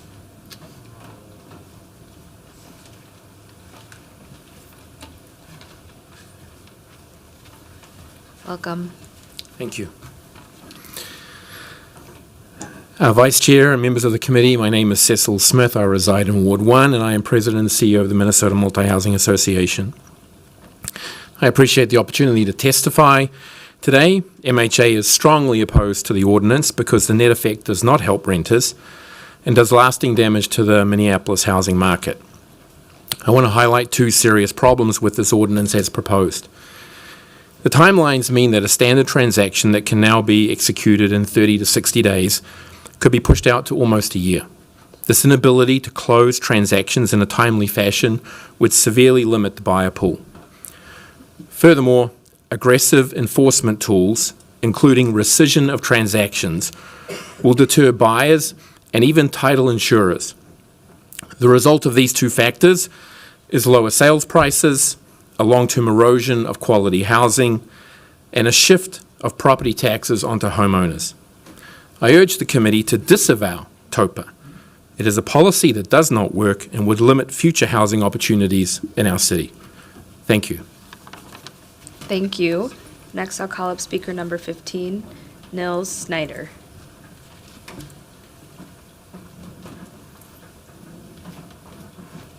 Welcome. Good afternoon. My name is Nils Snyder. I'm standing up as a small business owner. I own and operate multifamily units in Minneapolis, but I'm also a real estate broker. This ordinance, as written, covers all units from a single family to multifamily buildings. It is crazy to think that that small buildings like a house or a duplex that already go through a typical sale process would be burdened by a time-consuming process that is fraught with errors and potential challenges. As an example, I owned a single-family home for over 12 years to the same family, and every year I begged them to buy it, and they said no. And I did not sell it until they left because I did not want to displace them. As a real estate broker, this ordinance will cause significant issues. It will push out timelines further, and it will greatly impact the sale process. I'd like to make sure you understand that the sale process, when we market a property, we engage with the community and potential buyers and reach out to all potential buyers we can identify. As a purchaser is identified, there's multiple rounds of offers. The process goes into multiple rounds of negotiating a sales agreement. After the purchase agreement is signed, the due diligence process starts. Many times as due diligence takes place, more and more negotiations take place based upon the process, and this ordinance each and every time would make the negotiation process go back to the start. I have seen the sale process even have a final negotiation at the closing table, meaning that you'd have to again reopen the entire process again. This ordinance also makes me question if the city of Minneapolis really wants small owners to operate housing. The ordinance is full of issues and requires owners to lawyer up to make sure they don't run afoul of the law. While large owners and corporations have these resources, small owners like me do not. I would think that you would prefer small owners who have a stake in our community rather than large corporate owners. Thank you. Next, I'll call up speaker number 16, Regan R. Welcome. Thank you. Good afternoon, everybody. My name is Reagan Reek, and I'm here in my capacity as Homelines Managing Organizer as well as a facilitator of Housing Justice League. I'm here mainly to speak about the importance of a strong community-influenced TOPA for Minneapolis renter. This is a city where over half the population is renting, and that number is only increasing every year. Creating opportunities for people to own their own homes outside of traditional pathways is integral to supporting a thriving Minneapolis that works for us now and in the future. I have talked with hundreds of renters across the city, and as it stands, many of them do not see a pathway that offers stability in their housing or communities. They understand that the housing market in Minneapolis is not meant for them as renters or future homeowners. On the other hand, there are a number of people in this city who have deep pockets and an interest in not having their business ventures and profit margins, known to us renters as our homes, interrupted by the inconvenience of the people that live there. The opposition has been saying that TOPA will put undue burden on sellers, but the reality is that the speed of the market is leading to increased corporate speculation in this city and community harm. We have a choice as a city: build a system to support local ownership or sacrifice renters in the name of market efficiency. We believe in the right for renters to remain in their homes, not the right to profit as quickly as possible. Are we going to continue putting short-term potential profits over people's ability to set down roots and contribute not only financially, but to the development and prosperity of Minneapolis for decades to come? TOPA was necessary 10 years ago, and it will be necessary 10 years from now. This policy, as is a strong foundation for the future of Minneapolis that the residents and this administration wants to support. But every resident in Minneapolis deserves access to this opportunity. It needs to be clear and legible to the public and have strong community engagement that actually reflects what people are asking for. And we've heard a lot that does not reflect that right now. And we are asking that every member here, council member here, bring that to Minneapolis in the future. Thank you. Thank you. Next, I'll call on speaker number 17, Juan Luis R.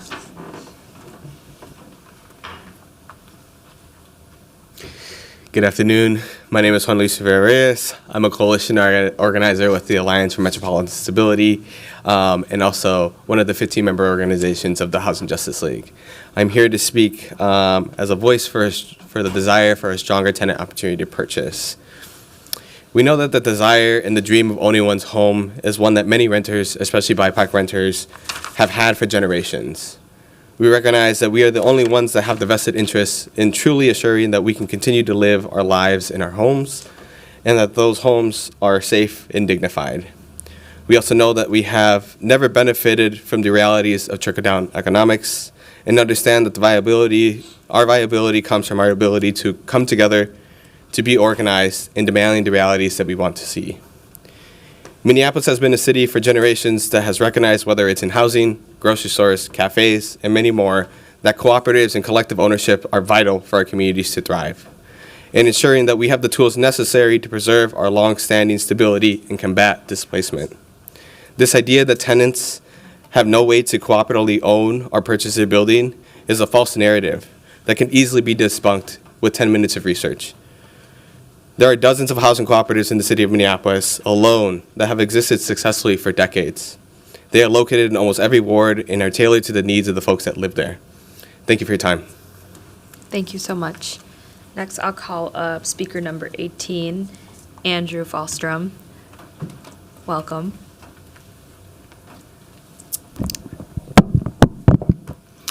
I won't read anything, so I'll try to make it more interesting. Right now, your city, Minneapolis, is under federal occupation and siege, and their target is Somali and Latino immigrants who are renters. Councilmember Chavez was out on the streets late last night. This morning, we need to support our people. I've helped renters buy their homes. I've sat across from one of the lauded landlords in this city, Steve Friends, a friend of Cecil, a friend of the Hornigs, as he's at his church downstairs when he said, "I will never sell to my tenants.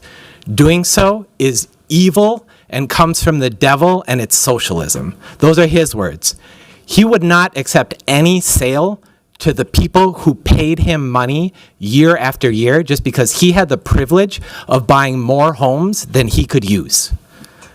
I've sat with my neighbor, Miss Linda, whose landlord tried to walk away from the sale of her home to her after she had lived there 18 years. If you choose to prioritize and listen to the people who have the privilege, small business owners or not, to own more homes than they will need in their lifetimes or their families' lifetimes over the needs of the people in the city who own zero property and who are just begging at the chance to own their homes, the places that they live in, that they contribute to, that they are paying for, you are missing out on every single opportunity to advance equity and to support the people of this city that most need it. Thank you. Thank you. Next, I'll call on our last signed up speaker, Bernadette Homus.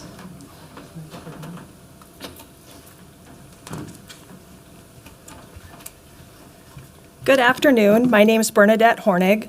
I'm a property owner and manager here in Minneapolis, and I'm here today to urge you to table this ordinance and idea not only through the end of the year, but permanently. I believe this ordinance will not accomplish what you want to accomplish and what the speaker before me just indicated that he wanted to accomplish, which I think is a laudable goal.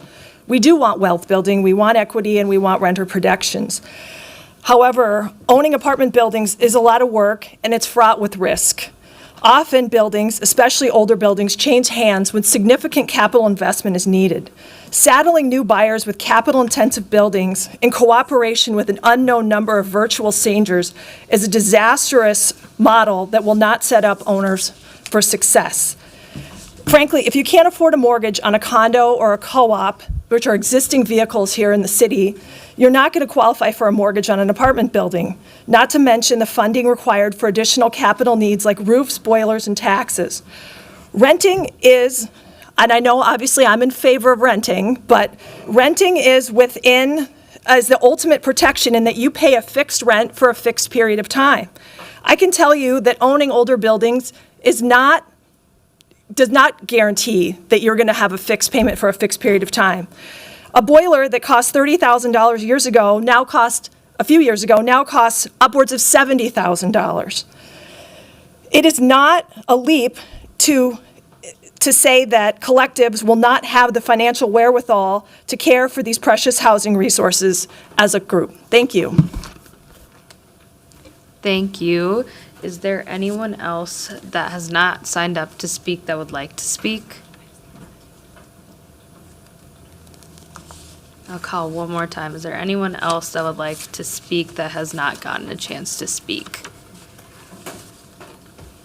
Okay. Seeing no one else willing to speak, I will now close the public hearing and go to discussion. First, I will call on Councilmember Vita. Thank you, Chair. I'm not asking to discuss the issue. I really just wanted to make a motion to return it to the author. I don't understand what your motion is, but I'd like to just try at least to return it to the author. Thank you. I will say there's not a motion. I did not make a motion on the table. The action that I want to take is no action and leaving it in committee. Okay. So just would not go to full council, would just sit. And this is me being a good colleague and honoring the wishes of the authors. And that's what I would like to do today in committee. So I won't be supporting returning to author today. But just wanted to give you a little further clarification on what the non-action is. Okay. Yeah. I got it. I would like to make that motion, though. Great. I will next. Second. Okay. Thank you. Well, now we have the motion before us. to return back to author, and so that's what we'll be discussing, but we also have the public hearing and everything beneath it. So I'll go to Councilmember Chavez. Thanks, Chair Chaudhry. I just wanted to talk about the ordinance. Yep. Okay, great. So, one, I want to thank community members for showing up today speaking about the Tenant Opportunity to Purchase Act. I will be supporting the recommendation by the chief authors of this ordinance, not because I don't want to take action on the Tenant Opportunity to Purchase Act. In fact, I think we needed to pass this policy years ago. I can tell by the folks in this room that the real estate lobby and the landlord lobby have clearly showed up into this room. And what I have noticed is that the real estate lobby and the landlord lobby likes to come to City Hall to advocate against renter protection policies, whether it's pre-eviction policies, whether it's against being pro-rent, raising your rent, coming in to being against renter protection policies in the city of Minneapolis. So I am not really surprised to hear folks in this room advocate against renter protections that are meant to keep people in their homes. I think the reason that I am a big advocate of the Tenant Opportunity to Purchase Act is for a variety of reasons. One of the reasons being that it is meant to be an anti-displacement policy. It is meant to keep people in their homes. I think about Miss Linda, who was almost forced to leave her home, and you had Powderhorn Park neighbors come together, fundraise, and help keep Miss Linda in her home. Neighbors would have not had to do that should we had a strong Tenant Opportunity to Purchase Act policy in place by this city of Minneapolis. And instead, what happened is neighbors had to fundraise thousands of dollars to make sure that a resident of the Powderhorn Park neighborhood who had been there for years did not get displaced and thrown out her own home. I think about the number of immigrant neighbors that I have heard about them being kicked out of their own building, even in Powderhorn Park and across Ward 9, and then having to have no place to go. So for me, the Tenant Opportunity to Purchase Act should have passed years ago. I'm sad that we're not taking action on that today, but I understand that we need to work with community to make this stronger, make it more effective. But I didn't want my vote being misconstrued with agreeing with the landlord or real estate lobby. It is to agree with the community that we can work on improving this ordinance, not say that we're never going to touch this again, because in fact we should have done this a long time ago. So with that, I'll support keeping this in committee, but I wish we would have taken action. Thank you. Thank you, Councilmember Chavez. Next, I'll go to Councilmember Jenkins. Thank you, Madam Chair. You know, I really wasn't going to speak because I think a lot of the concerns that I have been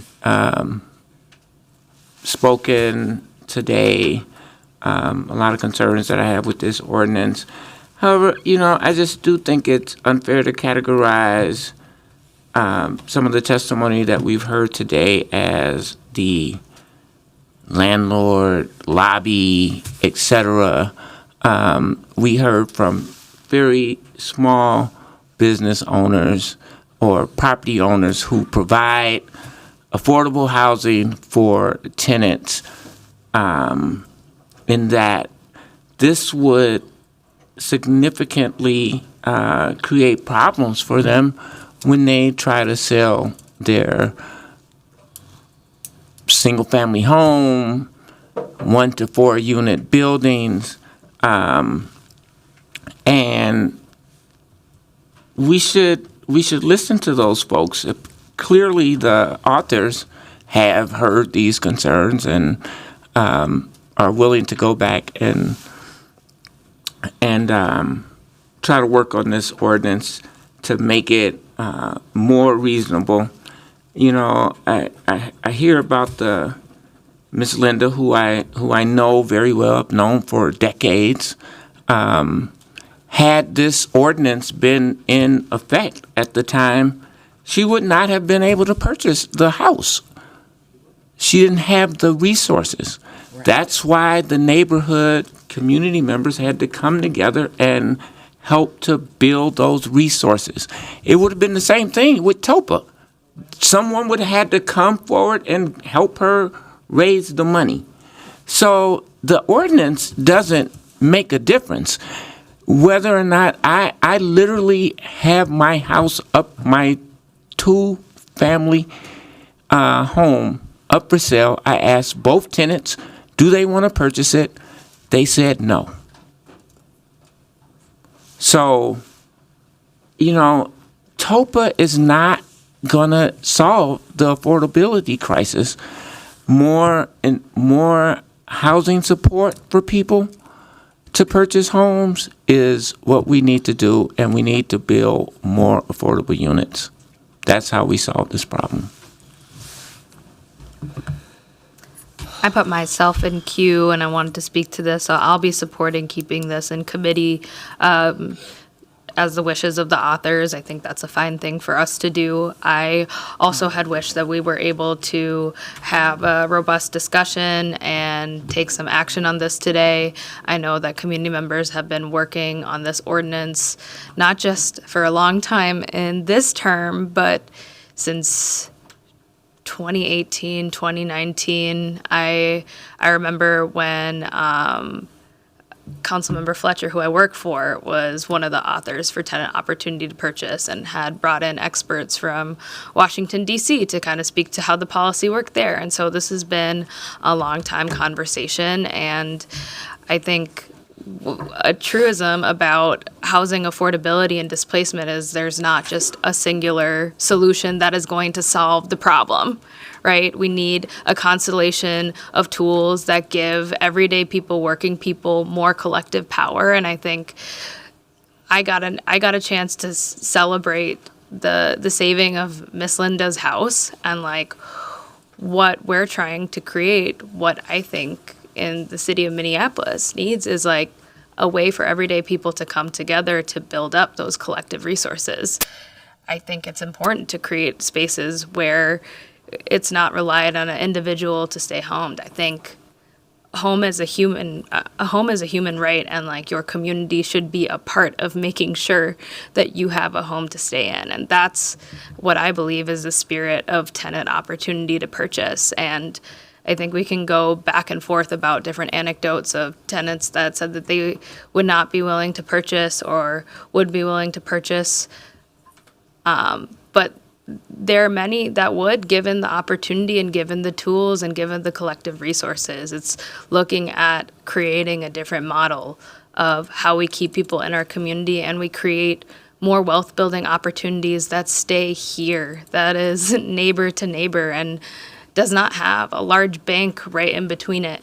And I think there is a lot of work still to be done, and that was really clear through the decision by the authors. And I'm hopeful that we'll continue to have a robust conversation next year and more meetings and really go through what's possible and create a foundation for what we can get done, because I would like to not have nothing done for the next 4 years. I would like us to start building the blocks that we need necessary and really continue to think through what does it mean to not just look at housing as a commodity and a profit model, really something that belongs here in the community and is a right of all people. And I'll also just say, like, the free market as a status quo is not one that is balanced towards everyday people and working people. And I think there was someone that gave a testimony specifically to that point,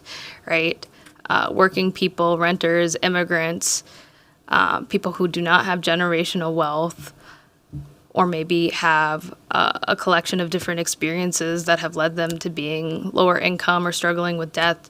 They're up against large organizations and groups that have access to capital, influence, relationships, lawyers, ways to navigate these really complex and I would say purposefully complex systems that cut them out from opportunities, one, to get a chance to build their own wealth, but also just to stay in their own community. And that is something that we're going to have to tackle in the city of Minneapolis more and more especially as we're seeing the cost of living continue to rise. And we can't just rely on us building new apartment buildings as a mode of keeping the rents down, because that's only going to last for so long, as we're seeing in other cities across the country.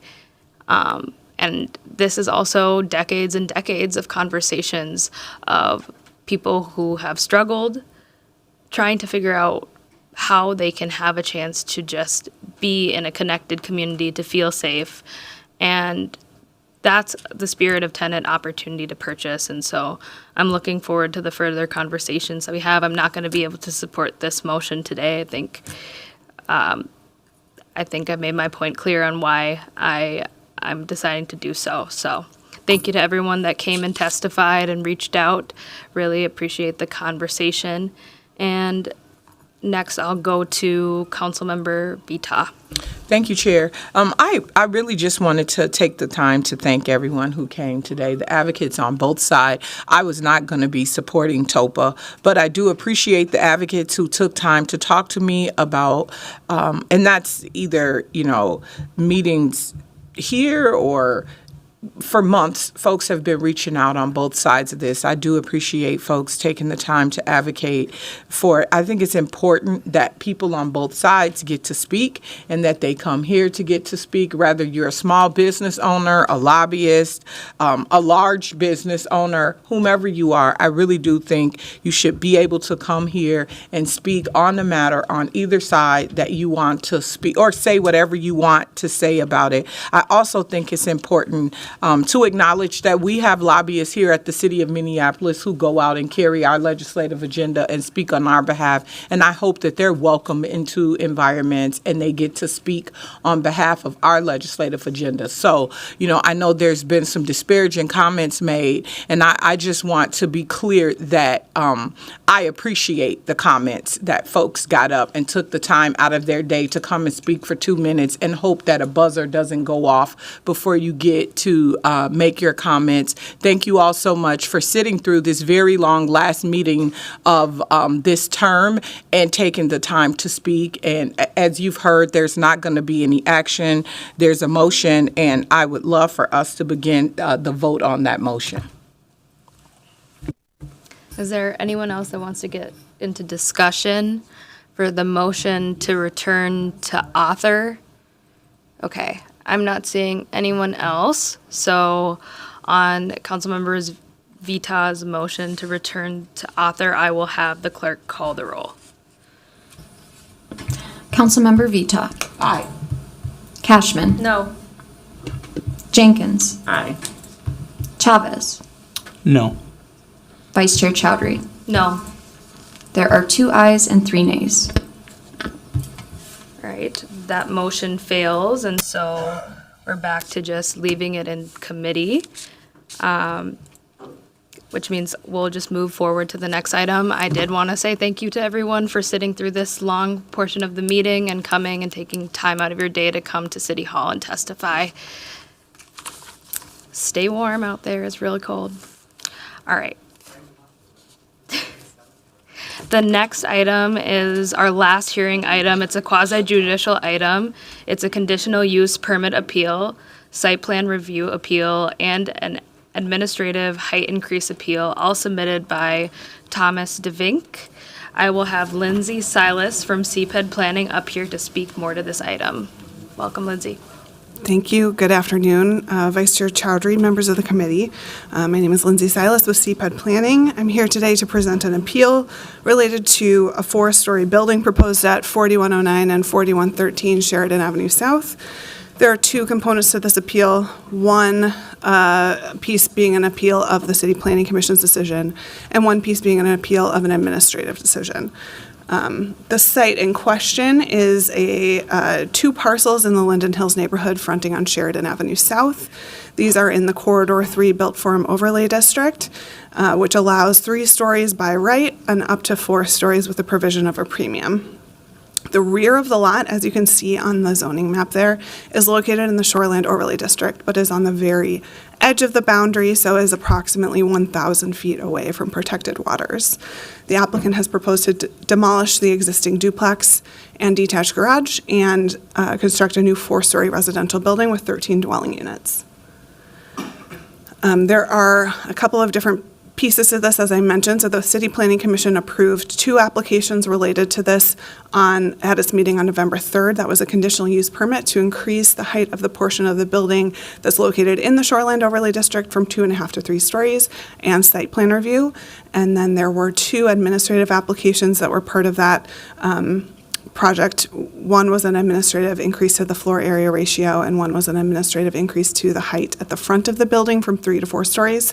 As those were administrative applications, they were approved by staff, and the height increase application was appealed as part of the current appeal. And so the appeal encompasses those 3 applications. The administrative FAR increase was not touched by the appeal.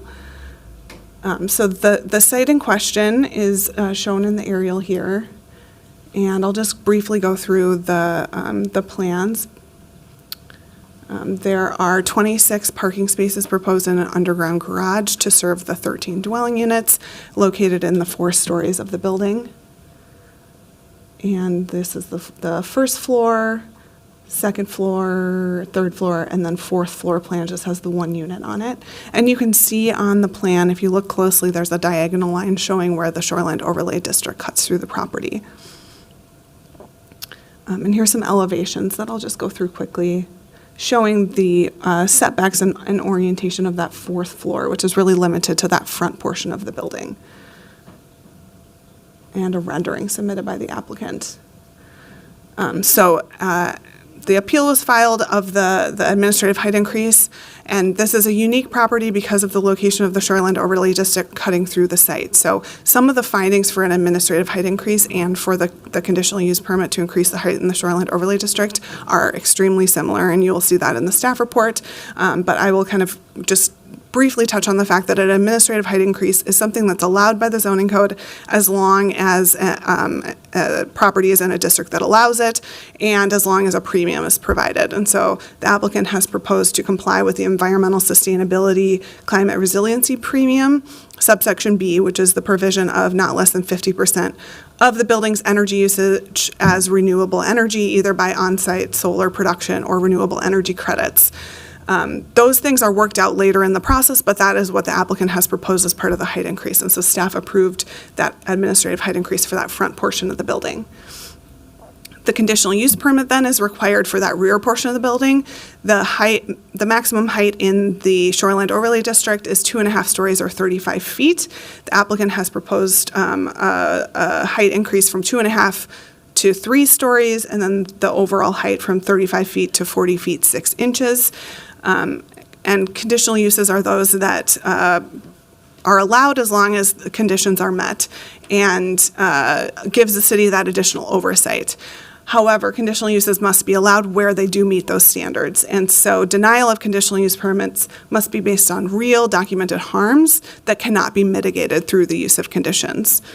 And so just kind of paint the picture here, a building that is 3 stories at the front and 2.5 stories at the rear would be permitted. So the conditional use permit is just to increase the height of the rear of the building from that 2.5 to 3 stories. And then the administrative height increase is to increase the height at the front of the building from 3 to 4 stories. There's no conditional use permit or variance required for that front portion increase. That is just administrative, and they're able to do that because they are providing a premium. Staff was able to make all of the findings for the conditional use permit, the building footprint, the building orientation, the setbacks, all of that is complying with the zoning code, and staff did not find that there would be any off-site impacts or undue harm of increasing the height of that rear portion of the building by that 1/2 story and 5.5 feet. And then to touch on some of those specific height-related findings, there is a provision about impact on adjacent properties and solar energy systems. And so some of the slides in this presentation will go into the shadow studies that were submitted by the applicant. As I mentioned, this is corridor 3 here, so 3-story buildings are permitted. A 3-story building would only require a 5-foot side yard setback, and the applicant has proposed a 4-story building, but that it would have 9-foot side yard setbacks, and they've done some modeling showing the proposed height increases compared to buildings that did not require height increases, and their findings were that there would be no additional shadowing on the adjacent solar energy system on the building immediately to the north. And that allowed staff to meet the findings for that height increase, that the proposal does further comprehensive plan goals and is not causing those additional shadowing impacts. So I don't know how well you can see these shadow studies on your screens there. This is 3 modeled buildings with the proposed building here at the left of the screen, and then the 2 modeled buildings that would be allowed by right in the middle and to the right. And so the building that the applicant has proposed has additional height, but it also has additional setbacks. And as you can see in the models, those additional setbacks are mitigating that additional height as far as shadowing impacts go on that neighboring solar energy system immediately to the north. And there are shadow studies for various points in the year. I'll just go through them quickly, but you can see that there's almost no difference whatsoever between the different modeled buildings, the 2 buildings that would be allowed by right, and then the 1 building that is proposed that has the administrative height increase and the CUP for the additional height as well.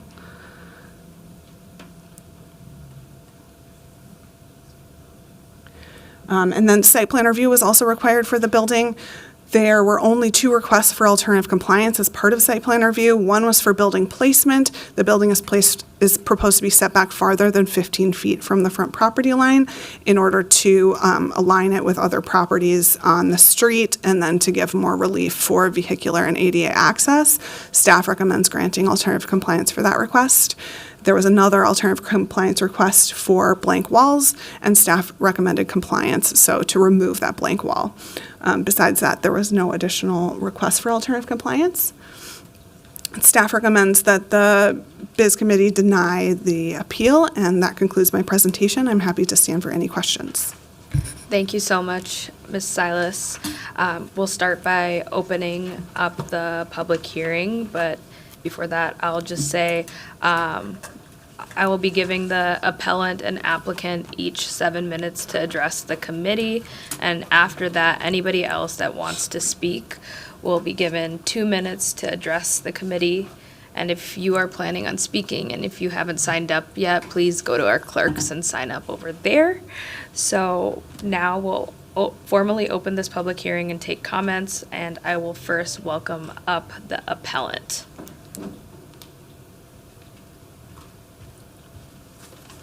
Welcome. Good afternoon. Vice Chair Chowdhury, members of the City Council. I'm Tom DeVink. I'm the attorney for the appellant, the Linden Hills Community Coalition. And the coalition would ask that the matter be sent back to planning. My client's not against the project. We're against some aspects of the project, and we'd like it to be in conformity with the existing code, but without the conditional use permit. That's objectionable to the coalition, and we think the administrative height increase, which adds an entire floor to the project right on Sheridan Avenue, is objectionable at this phase of the project. We don't think it's been earned.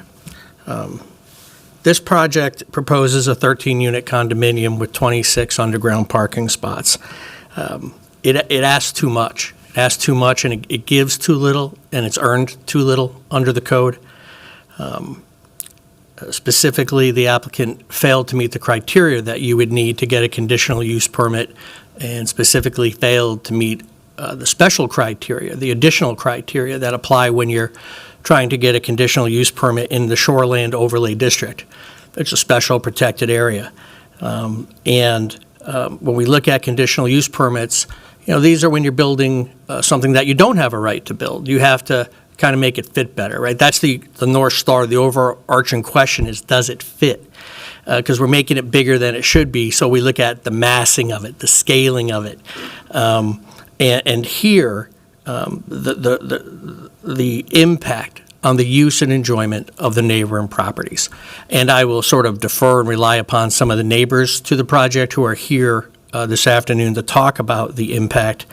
But suffice it to say that the applicant did not satisfy that criteria. They sort of glossed over what the increase in size would mean. A legal build here would be 3 stories on Sheridan and 2.5 on the back side of the project, which is in the shoreland overlay. And instead, we're dealing with 4 stories on Sheridan and 3 stories on the back on the alley side of the building. And in reaching that conclusion that these increases in the project size were appropriate, planning, which narrowly approved this, by the way. The vote was only 4-3, and really at the hearing, it seemed that some members of the Planning Commission really wanted some more time on this, specifically because of the increase in the Shoreland Overlay District. The many residents who spoke about the impact this would have. It's a corridor of single-family homes that's experiencing transition. And specifically on conditional use permits, they talk about is the increase in height appropriate in the context of the neighborhood and the transition of the neighborhood. And here we're plopping a pretty large building around a bunch of other buildings that are a lot smaller, single-family homes. And so it doesn't really fit, and it is oversized. And so what we have is, well, it's just one half story on the back, and it's just one story on the front, and that's administrative. Well, the one story on the front is a climate resiliency premium. And what we're told is, well, the applicant says they're going to generate renewable energy. I know my clients asked, is it going to be LEED certified? The developer said, no, it's not. We don't have anything in the plans that I saw. I couldn't locate where this renewable energy is coming from. We're told, well, that comes later. My client respectfully thinks it should come now. It's not realistic to say, go ahead and build the 4 stories, and then we'll check and see if there's compliance with the climate resiliency qualities that earn them the height premium. That should be part of the plans today, and the impacted neighbors should be able to see that.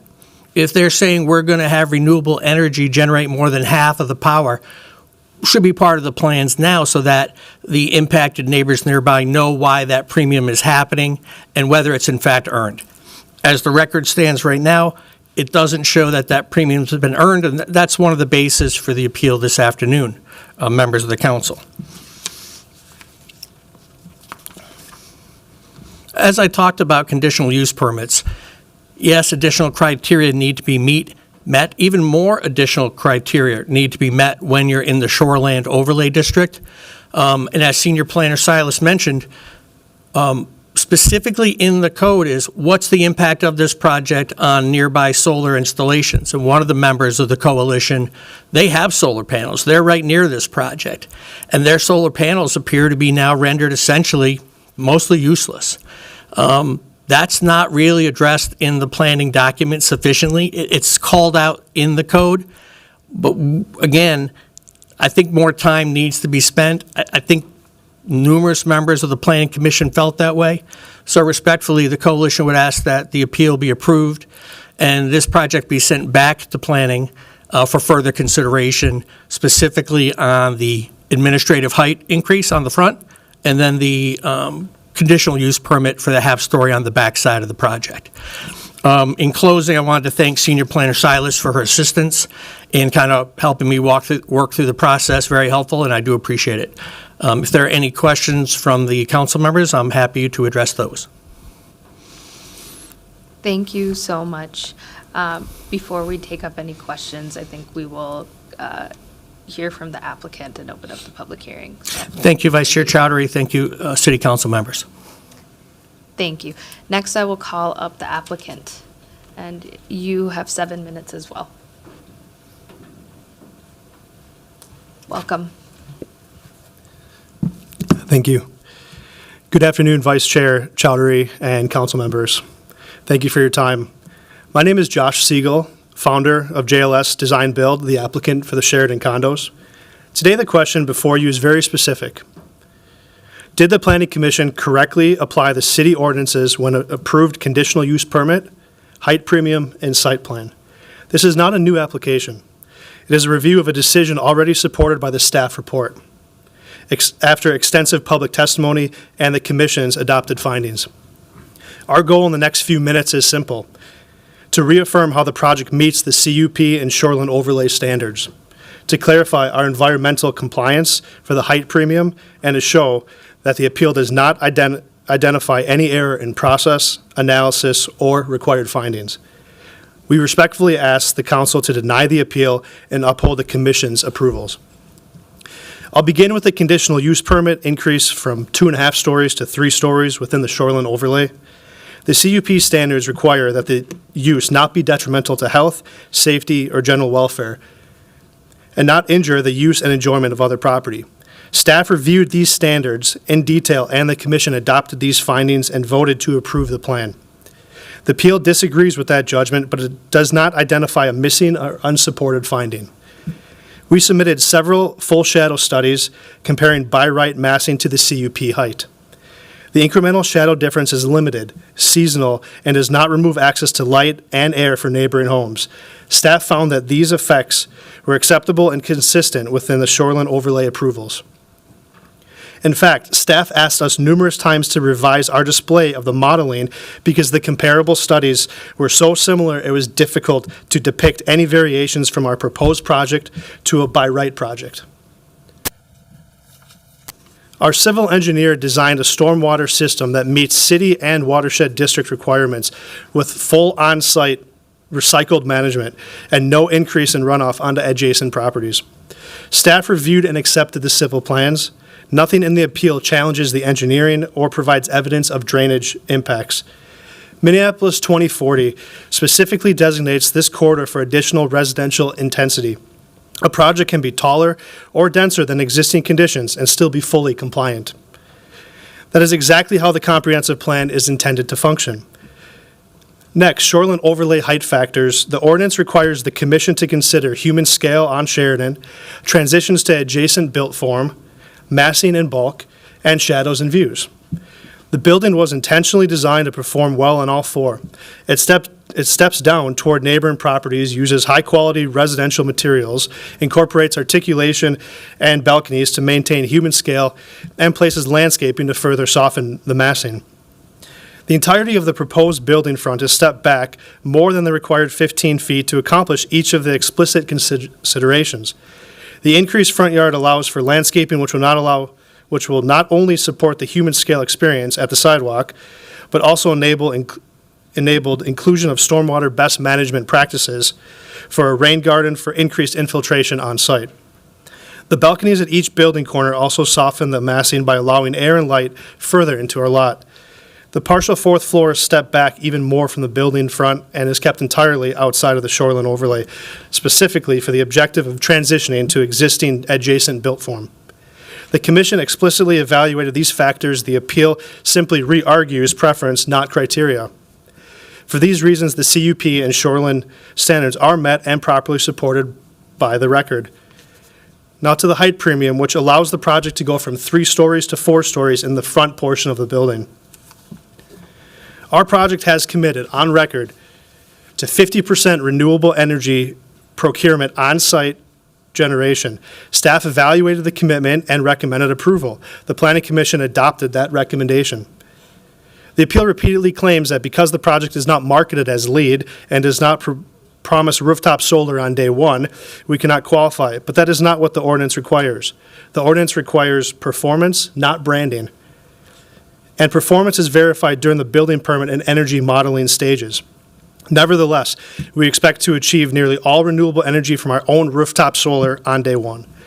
Regarding the neighbor's solar array, we studied its location and modeled the incremental shading from the approved height. The results showed no impact that would preclude the height premium under the ordinance. This analysis is in the record. The appeal offers no contradictory technical evidence. In short, we comply with the premium's environmental requirements. The Commission has had the evidence, and the appeal does not show otherwise. We want to speak briefly to engagement and our presence in the community. We live and work in Southwest Minneapolis and take our relationships with neighbors very seriously. That is why we have always implemented an open door policy.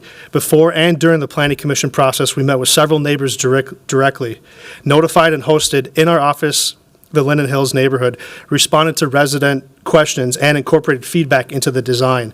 Examples include adjusting setbacks and stepbacks, refining facade materials and articulation, and enhancing landscaping and pedestrian level design. We understand that residents felt frustrated by the timing of notices or staff reports. We made every attempt to show up in good faith, and we will continue to do so through permitting, construction, and completion. In closing, we care deeply about the city, and we care deeply about adding more housing. Sheridan Condos offers exactly what the Minneapolis 2040 envisioned here, a variety of all housing types in all parts of the city, including the affluent neighborhoods who have the resources and the audacity to say, "Not in my backyard." In this case, high-quality, owner-occupied, single-level homes, housing for residents who want to age in place or downsize while staying in the neighborhood, a walkable, transit-supported building with strong sustainability performance, and a scale consistent with other recent project approvals around Lake Harriet. The Planning Commission has had the full record, applied the ordinance standards, and reached a supportable, defensible decision. We respectfully ask the council to deny the appeal and uphold the approvals for the conditional use permit, height premium, and site plan. Thank you for your time. Thank you so much. Next, we will go to those that have signed up for public comment. If you did not sign up, you can sign up with our clerks right over there. The first person that we have is speaker number 1, Connor Carroll.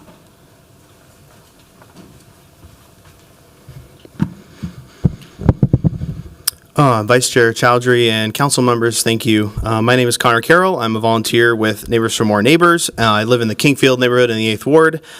I've been a renter in Minneapolis for the past 10 years, and I've lived in several neighborhoods that feel very similar to this part of Sheridan Avenue. Those neighborhoods are Harrison, Hiawatha, Nokomis, and then now Kingfield for the past 4 years. In each of these neighborhoods, parcels that had originally had 1 or 2 single-family homes or duplexes were redeveloped into multifamily apartments or condos. And each time I saw the same thing: more activity on the street, more families playing at the local park, more customers at local businesses, and just a more welcoming community in general. These projects didn't take away from what made the neighborhood special. They actually strengthened the neighborhood. This building at 4109 and 4113 Sheridan is the kind of building I would like to see more of in my own neighborhood. I like apartment living, but would someday like to buy a condo in a nice building like this one many, many years from now. I care a lot about the city's future, and like many people, I worry when I see rising property taxes, budget gaps, and the increasing cost of maintaining essential city services. Market rate multifamily buildings like this one are an important part of the solution, bringing in new property tax revenue, more sales taxes from new customers for small businesses, and park dedication fees. That increased revenue means more funding for schools, transit, street safety, without pushing property taxes even higher on residents. This project would create much-needed new homes in a neighborhood people love, and in a form that aligns with how Minneapolis needs to grow sustainably, gradually, and supporting the city's fiscal stability. Change is uncomfortable, and I recognize that, but in my experience living in Minneapolis the past decade, the city and its neighborhoods have become stronger when it grows and welcomes new neighbors. For these reasons, I urge the committee to reject the appeal and uphold the Planning Commission's approval. Thank you very much. Thank you so much. We'll go to speaker number 2, Chris Meyer. Welcome. Good afternoon, I'm Chris Meyer, and I'm on the Planning Commission, but I'm speaking today just as an individual to ask you to support this project and deny the appeal against it. Next week, you are going to be approving your budget, and you're going to have a lot of really difficult decisions for that. So I want you to picture in your mind what the most important thing to you is to add to that budget. It might be public safety or cultural corridors or stable homes, stable schools. And then I want you to consider the revenue that comes from projects like this. One of the easiest ways the cities can generate new revenue is to allow more market rate housing to be here. They bring in a lot of new property taxes. They bring in new park dedication fees that have to be used within the Linden Hills neighborhood. They bring in new construction jobs and maintenance jobs. They bring in new customers that will go to the businesses here and support the local sales tax and commercial property taxes. They add to our census numbers, which adds to our political clout and adds to the formula-based funding from the state and federal government. So there's a lot of money that can be generated by these projects that can help with whatever budget priorities you may have. This project is located on a Corridor 3 zoning. The reason it is Corridor 3 is because it's close to the new E-Line bus rapid transit station, and it's really important for us to allow more housing to be built nearby those. I understand why a lot of neighbors don't support this because it's going to bring a lot of change to the neighborhood, but the reason we needed this Corridor 3 change is because, climate change is going to require us to make a lot of adaptations in response, and this is one of the ones that we should make. So I ask you to support this project, deny the appeal. This is good for climate action, good for the economy, good for our city. Thank you. Thank you. Next, we'll go to speaker number 3, Jeff S.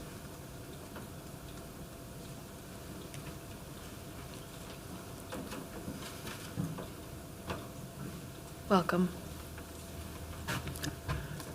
Good afternoon. I'm Jeff Steinley, and I live at 4106 Linden Hills Boulevard, along with my wife and our 6 kids. I've lived in Minneapolis for 28 years, and we've lived in our current house since 2011. So I am the person who this is in my backyard, so this proposed development would adjoin the backyard of my property. And there is no alley, so this would be, so when I look out my backyard, this would be a 40-foot wall rising about 7 feet off the back of my property. So we're very supportive of increased density in multifamily housing in our neighborhood, and in fact, even in our backyard. But we strongly oppose this development as it's currently drafted and would ask you to grant the appeal and send it back to planning. The reason that we oppose the development is simply because it doesn't fit. It doesn't fit the scale of our house or our neighborhood or the character of our neighborhood, and we don't think it fits the 2040 plan either. It blocks our sun. It eliminates green space. It creates traffic and safety issues on Sheridan. And from my backyard, we'll have a wall, 7 feet from our back property line with no landscaping, no trees, and no screening. So our request is really simple. Please grant the appeal. We think that the development should respect the limitations of the 2040 plan as drafted without the conditional use permits, and also respect the limitations of the shoreland overlay. We think that the city council can really have it both ways. It can respect the neighborhood and the character that we have in our homes in our neighborhood and what makes our neighborhood really special, while at the same time increasing diversity. But this plan really sacrifices the traits of our neighborhood for density that's really, really not needed. So we think you can do both, and we'd ask you to grant the appeal. Thank you. Thank you. Next, we'll go to speaker number 4, Matt L.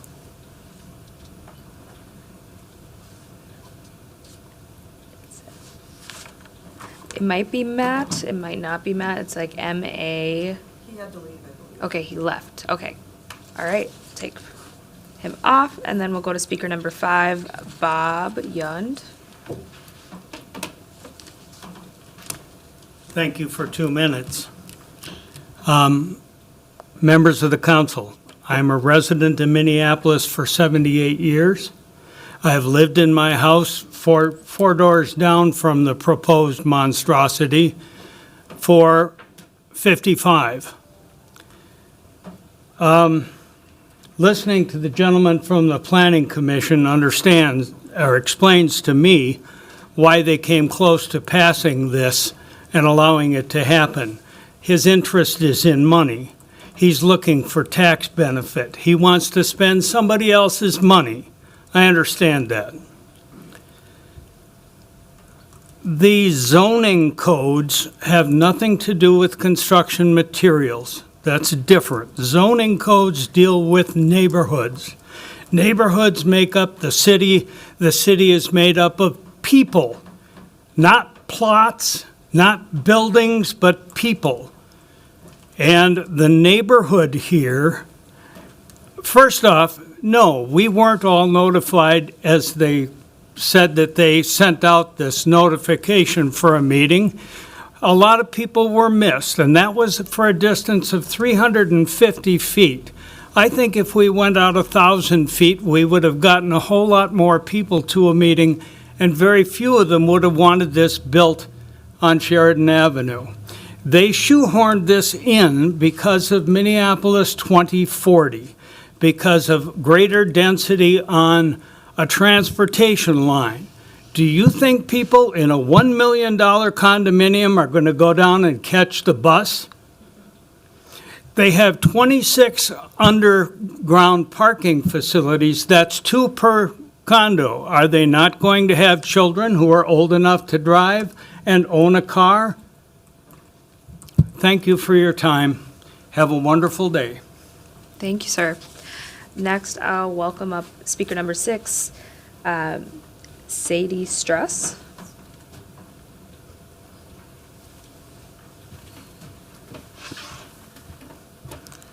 Hello, my name is Sadie Struss, and I moved to my house on Sheridan Ave 5 years ago. I live 2 houses down from the proposed project.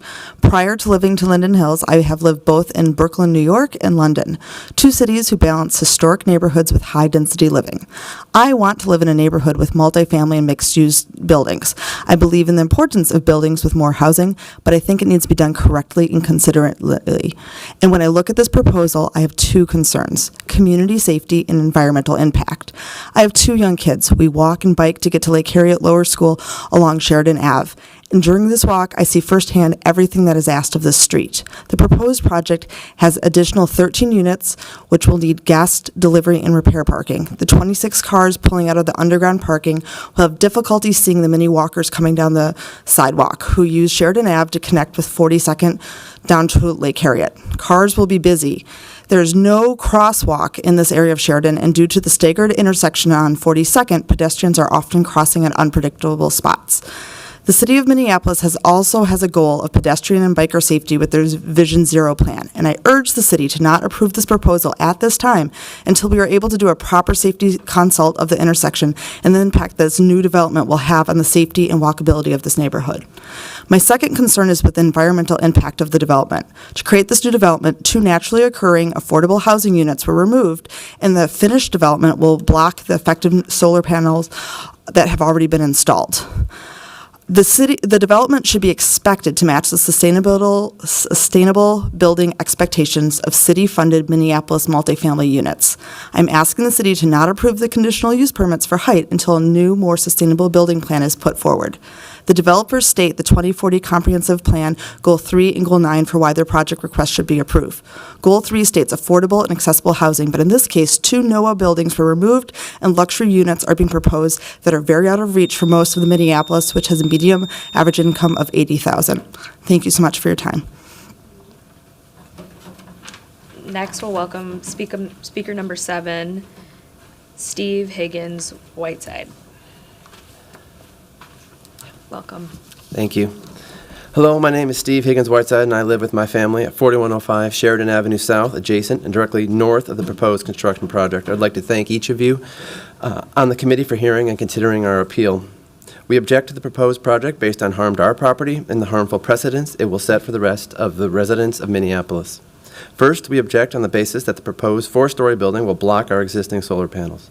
This imposes a financial cost on us personally. It also contradicts the explicit priorities of the 2040 Plan, the Minneapolis 2023 Climate Equity Plan, as well as initiatives by Hennepin County and the state of Minnesota. This detrimental effect is compounded by the fact that the height increase premium to 4 stories is granted under the Environmental Sustainability Climate Resiliency Standard despite the complete absence of any submitted plan to meet that standard. Approval of this project will set the precedent that rooftop solar is a risky investment that can be blocked without recourse.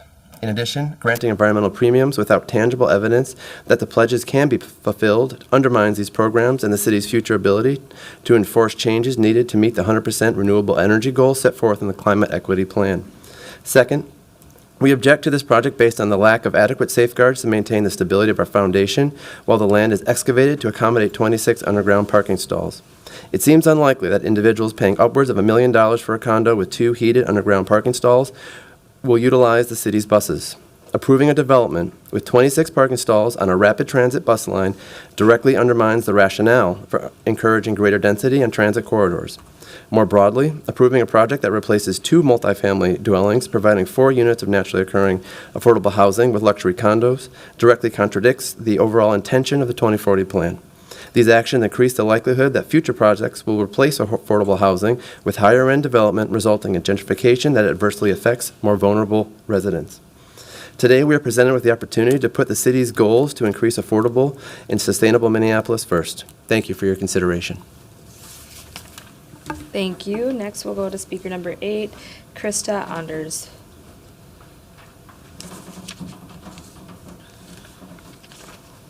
Welcome.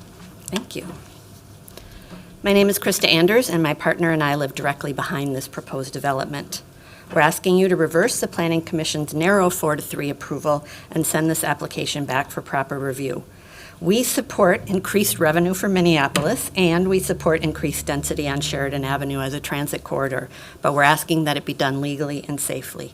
This project currently fails basic legal and safety standards. First, critical infrastructure protections are missing.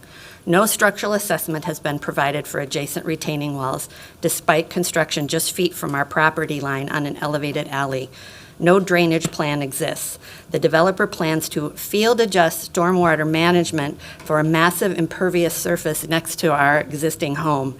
We already experience water filtration. It defies sense that this won't get worse when the 2 lots are entirely covered by a massive building.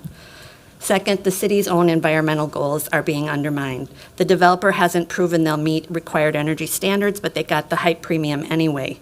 There's no financing for the solar panels that Mr. Siegel just said was in the plan. The city should not approve projects that are just wish lists. Third, the city code protections were ignored. City code requires height increases to demonstrate gradual transition and human scale design. This project is a massive structure next to smaller homes with no transition. Fourth, the approval process bypassed basic due diligence. The staff report on the not injurious standard simply restated dimensions without analyzing impacts. Counter to what Mr. Siegel said earlier, there was no detail. If Minneapolis approves projects that skip structural assessments, ignore stormwater plans, undermine climate goals, and violate shoreline protections, we're setting a precedent that will harden neighborhoods across the city. At the Planning Commission, 19 neighbors testified in opposition. 3 commissioners raised serious concerns about the inadequate analysis that happened. Our ask is simple: send this back. Thank you so much. That was our last speaker who had signed up. Is there anyone else that would wish to speak before we close the public hearing? Going once, twice.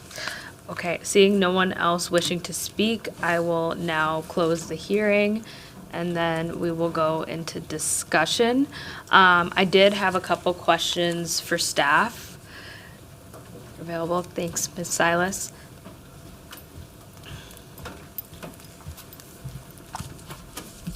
Thank you.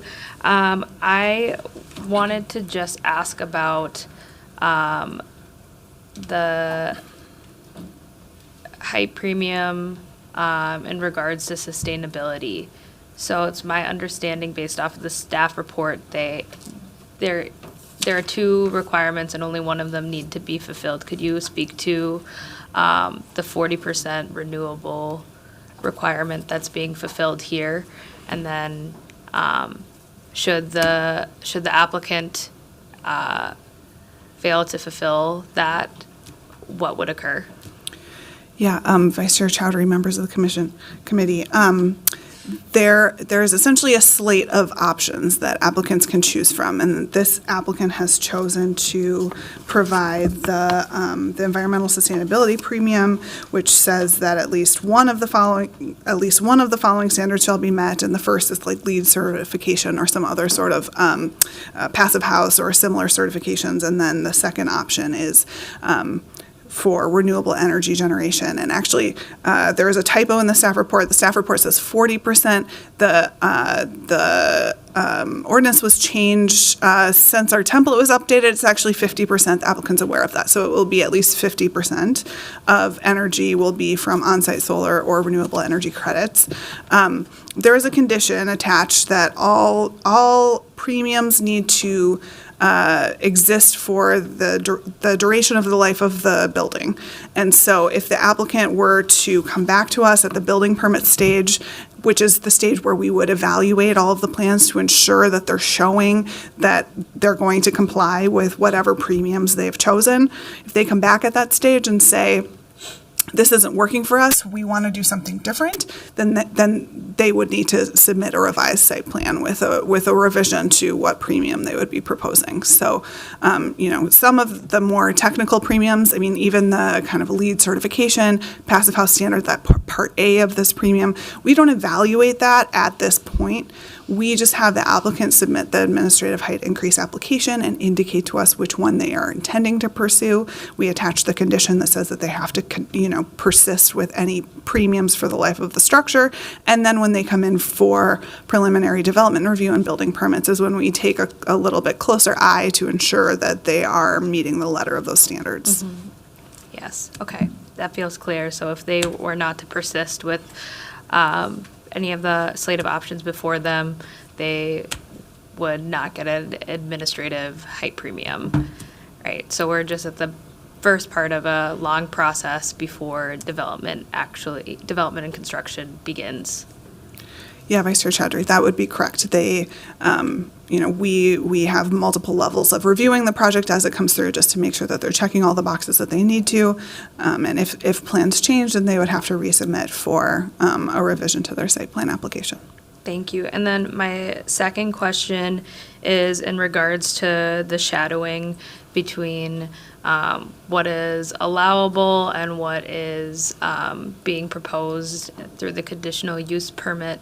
In the staff report, it shares that comparing the two properties, there would be very little change and meaningful shadowing. Could you just speak to that a little bit more? I know you showed us those renderings on the shadowing study, but if you wanted to touch on that. Yeah, Vice Chair Chowdhury, overall, the shadow study showed very minimal impacts on the adjacent solar energy system. And it's a little hard to tell, it's pretty zoomed out, but the shadowing of all of the modeled buildings ends at essentially the edge of the building. So for almost all of the year round, any of the possible buildings that were modeled by the applicant's team do not shadow the solar energy system. It's only really in the depth of winter where you see any shadowing at all. And the differences between shadowing on those solar energy systems is extremely minor. So I think I can show you here that it's a little hard to see because there's some texture shown on the plans that could be seen as shadowing, but in fact all of that south roof line of that north structure is unshadowed in all of these plans. And it's really, and these are showing March 21st at different times of day, which would be equivalent to September 21st at different times of day. And then if you go to December, you're seeing some shadowing impacts. There is a little bit of a difference between the modeled buildings, but being in the depth of winter, there's going to be a lot more shadowing for any structure, and those shadows are going to persist throughout the day, but the rest of the year, any shadowing whatsoever is very minimal between any of the modeled structures. Thank you. And that there's a version of this project that doesn't require going before the Planning Commission, coming before the council. And my understanding is the shadowing impact between that project and this one, as you laid out, is pretty minimal. So I believe that the Planning Commission, in their discussion, applied our ordinances accurately, and also I think our staff report had some pretty strong findings. And I think the requirements, the special requirements that were the additional criteria for shoreland overlay was met, and frankly, this felt like a very solid project that came before us altogether after seeing many projects. So I will move to deny the appeal and adopt staff findings. Second. And then I know we have a number of folks in queue. I will call on Councilmember Palmisano. Did Councilmember Vito want to speak before me? I can just go. I think I saw her gesture to you. Yeah, go ahead. Thank you. For members of the audience, I'm not part of this committee, but this particular project is in my ward, and I wanted to say a few things. Thank you for allowing me to speak here and be part of your committee today. Here are some things I've said before to people who have reached out to me. The upzoning of Sheridan Avenue occurred with the Minneapolis 2040 plan. That was back in December of 2018. While many members of the public were focused on the elimination of family zoning, I was especially focused on this stripe zoning of corridors. One of those reasons I was focused on that was about how completely impractical it would be to get affordability into these multi-unit buildings. Another of my objections was about Sheridan Avenue specifically, as I don't see it as a Corridor 3 type of zoning. It doesn't feel that way as a residential street, but I was unsuccessful back then in being able to change that, and I tried. I live in Linden Hills myself, and while I haven't lived in the neighborhood quite as long as many of you, only 27 years, I don't see Sheridan as a street like Xerxes or Upton or France, where I live. But the 2040 plan passed, and it is the law of the land. Next term, we'll have an opportunity to shape the 2050 plan. I don't get to make decisions that go outside of this. That means property rights. The zoning within this plan is now their legal right, and we have to work within them. It also allows for increased housing density along this street, and concerns that I've heard from neighbors through this process have been thoroughly researched. While some object to the parking under the building, I think that people would probably object more if all of the parking was out on the street.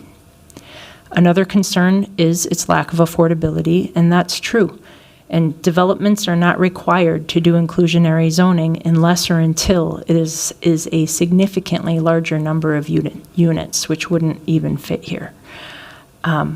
I am taking everyone's concerns here to heart, but I'm first and foremost considering this appeal in a quasi-judicial capacity with an obligation to apply our existing ordinances, the ones that exist today.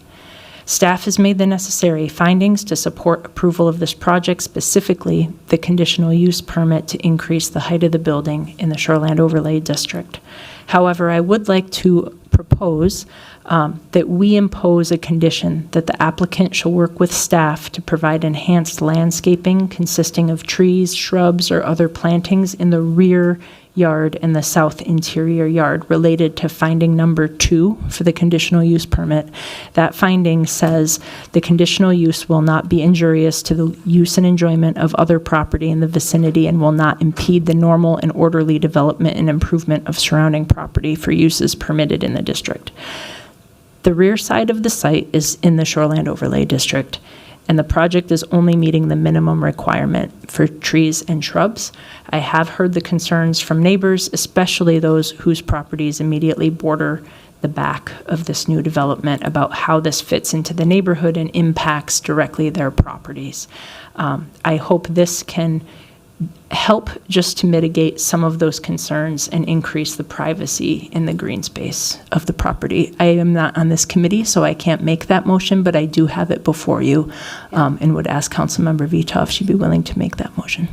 Or we can add it to this Yeah, motion. to add it, whatever. I'd like to add it to. Yeah, we can, yeah. Thank you. I think we're all adding it. I mean, I'm okay with that friendly amendment. I'm looking over to the applicant.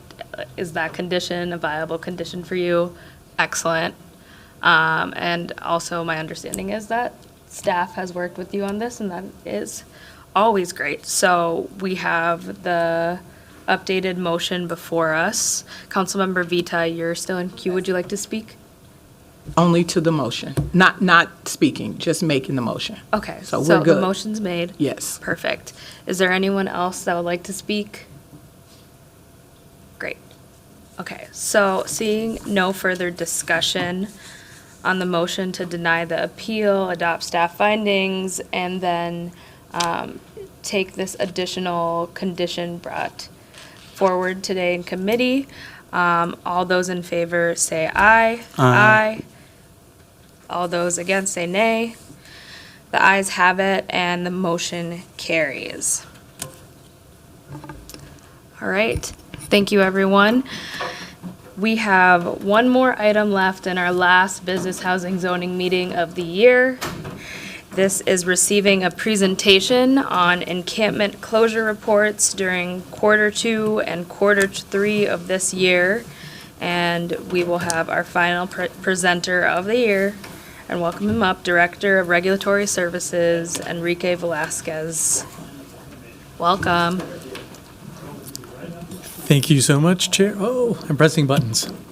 Good afternoon, Chair, Vice Chair Chowdhury, committee members. It's an honor to be the very last presenter of the year for the Business, Housing, and Zoning Committee. I recognize I'm the last thing separating you from other activities for the rest of the day. So I'm here to present the encampment closure report for both Q2 and Q3. And just as a recap, based off of the encampment closure reporting ordinance, there's a number of different items that we are tasked with looking at. Closures over the prior quarter, interagency collaboration, outreach and engagement efforts, housing outcomes, health and safety, community impacts, and then status of disposition for residents or unsheltered residents' personal belongings. So with respect to data collection, there's a number of different items that are incorporated here. We're looking at outreach and engagement, all these different items listed here by Regulatory Services, Minneapolis Health Department, Public Works, 311 Service Center, MPD 911, and Hennepin County also providing some additional support here. In these two reports, they include an overview memo, a data dictionary, shelter availability for each of the different quarters, encampment closure data, if we have any. You'll see in Q2 that there were no closures. 311 calls disaggregated by encampment location, as well as 911 calls for service disaggregated by encampment location. And the decision to close an encampment is primarily driven by 4 specific factors. Number 1, public health. Number 2, public and life safety. Number 3, community livability. And number 4, any other external or environmental factors such as the presence of vulnerable populations or close proximity to schools, bus stops, things of that nature that would create allowing that encampment to exist to pose a risk, an immediate acute risk to those individuals. So looking specifically at second quarter, there were no city-supported closures here. Now, while I believe there were some closures that happened with other agencies, the city was not a part of those different closures activities. So what we're doing here is also highlighting that 2 different things. Number 1, because of the police chief's special order with respect to how police officers show up and respond to encampments, that's forced our homeless response team to shift how they engage. Their focus has previously been primarily at encampments, and with fewer encampments, they've had to go out into a variety of other spaces to identify individuals and do outreach in a number of different spaces that are unfit for human habitation. identifying people who are living in their vehicles, living in doorways, living in a variety of other spaces, alleys and whatnot, along the waterways, to be able to engage in those specific conversations, offer support, and offer shelter. The second thing, since there were no closures, I wanted to take advantage of the opportunity to highlight the level of engagement that our homeless response team has done during this period, rather than simply state there were no closures and turn the page and move on. So over this period, from March 18th through June 30th, the homeless response team visited 834 sites. These are not necessarily unique sites. Total unique locations is 225.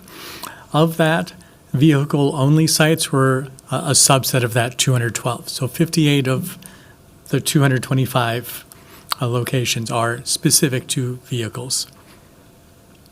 And 71 vehicles total across those 58 locations. We gave supplies 212 times. So that's food, it's snacks, it's water, it's socks, it's underwear, it's other basic needs that we provide as engagement mechanisms for individuals. Housing outcomes over the course of the second quarter. HRT staff engaged 484 times. Those 484 engagements led to 93 housing referrals.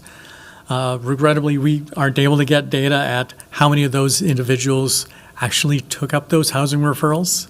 We just know that there were 93 referrals made and 6 shelter reservations made. And we also completed 6 intake assessments. The intake assessment is an important component of that entry point for the coordinated entry system. And the homeless response team just started doing intake assessments just this year at about the midpoint of the year. So we were able to complete 6 of these. Hennepin County Office of Housing Stability, they were able to report that 174 people exited unsheltered homelessness and moved into shelter or stable housing. What they're not able to tell us is how many of those people came from an encampment, much less any encampment. That's not data that they collect in terms of where did you sleep the night before you entered shelter. They just know that 174 people moved from an outdoor environment that's unsuitable for human habitation to indoor spaces. Shifting to third quarter, so July 1st through September 30th, we had one city-supported closure that happened in that time frame, and it was within Ward 9. We estimate that there are about 60 unsheltered residents that were affected by this closure. In terms of housing outcomes, homeless response team offered shelter 279 times ahead of the closure leading up to that specific event. 28 housing referrals were part of the outcomes from that, 6 shelter reservations made, and 12 intake assessments completed with as part of the coordinated entry system. I'll also note that there were 7 individuals that wanted to move into shelter that were unable to because there was not enough space. It's not listed here, but I wanted to name that while the team is doing everything possible to make sure that we are reaching individuals and promoting that they move into shelter, sometimes the reality is that there just is not enough shelter space available at that moment that they're seeking it. Hennepin County did report that there are 141 individuals that moved from unsheltered homelessness into shelter or into stable housing. In terms of city resources that were allocated towards the encampment closure, we see in terms of cost, the total cost is $16,382 for this one closure. Primarily, this cost was borne by Public Works, Solid Waste and Recycling to do the clearing and cleanup of the site. Second was Minneapolis Police Department for officers there. And then third, Regulatory Services for homeless response team members and traffic control to secure the perimeter to make sure that the area was safe and clear for the school right next door so that buses could get through. And then lastly, Minneapolis Health Department. In terms of total hours for this specific closure, 142 3/4 hours, with the majority, again, Public Works, second, Regulatory Services for their staff, Minneapolis Police Department, and then lastly, Minneapolis Health. Some additional key takeaways. The top row focuses on activities and engagement leading up to the closure, and then the bottom row is focused more on the day of closure and what were some of the different outcomes there. So an encampment duration, it was there for 76 days from when we were first alerted that the encampment was going to be set into place up until the date that it closed. This was not a previous site of an encampment. This was the first time. The homeless response team visited 27 times. Not noted here is that the Minneapolis Health Department also made multiple visits to the location and were nearby to provide some additional health services.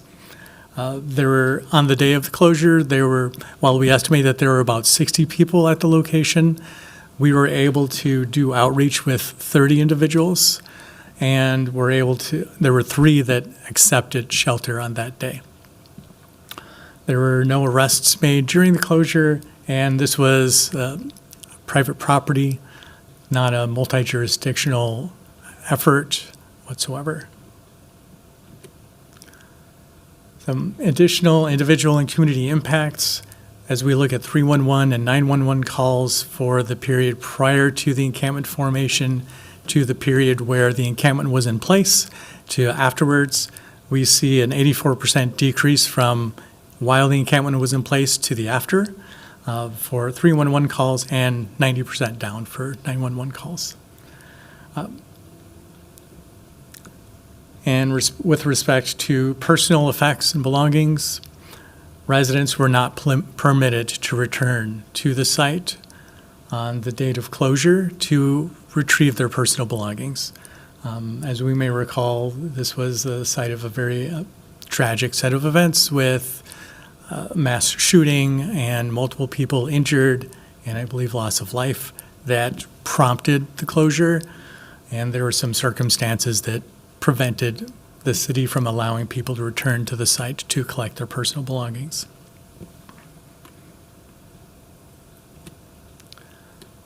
Some of the learnings through the data reporting process. We've been actively engaged with Hennepin County's Office of Housing Stability on refining our data on both sides for the county as well as for the city with respect to how we identify people who are unsheltered, number of encampments, just to make sure that we're utilizing common language, common terminology, and counting in the same way. We're also looking at, and this is speaking more towards the side of Hennepin County, we've had many conversations about the journey for our unsheltered residents. What does that look like from unsheltered all the way through the continuity of care into stable, safe, secure housing? And the county has been working to make some adjustments to their systems over the course of the past 2 quarters. They've undergone some additional training and have implemented some different changes that will at least provide some additional data points from the moment that somebody enters shelter and carries that through all the way until they reach stable supportive housing, so that we can kind of project what that retention rate looks like and how successful we are collectively as a system. So we expect that we'll be able to have some additional information that we can share after first quarter this next year. That's how long the county expects that it'll take to start seeing some of these different changes work their way through the system as they incorporate them. And we've also established some protocols with the county to pre-reserve shelter spaces in advance of a planned closure. Now, this is predicated on the fact that if there's going to be a closure, we need to be planful in advance. We need to provide advance notice to our partners and specifically to the county of multiple days in advance so that they can start working through their process and reserve spaces for the number of individuals that we identify at an encampment that are ready to move into shelter or move into housing. In a situation like what we had here in third quarter, with the suddenness of the closure, there was no real opportunity to pre-reserve spaces with the county, though we did work with them around the clock, basically, and community members to help individuals that were ready to move into shelter to help find space and help them make that a reality. Some additional learning opportunities. We need to continue improving our notification process and the tracking of that notification for other staff, for our partners, so that they're aware of what's going on, and so that we can start doing a better job of tracking when we're telling them versus when the closure actually happens. So just that we're completely transparent on that. And lastly, continuing to refine our unsheltered homelessness dashboard. The dashboard we have had historically has focused solely on encampments, recognizing that unsheltered homelessness happens in a number of different ways in a number of different places. We want to be able to demonstrate that and be very intentional and planful with where we are locating individuals, how we're supporting those individuals, and how each one of these different cases are different. So we're making enhancements to the dashboard to be able to reflect that. This completes my presentation, and I will gladly stand for comments or questions. Thank you so much for the presentation, Director. Are there any questions from my colleagues? You're going to get on cue. Okay, Councilmember Chavez. Thank you, Chair Chaudhary, and thank you, Director, for the presentation. I think, first of all, I think it would be great if we can get this presentation up on LIMS. That would be really helpful for the public to be able to review it.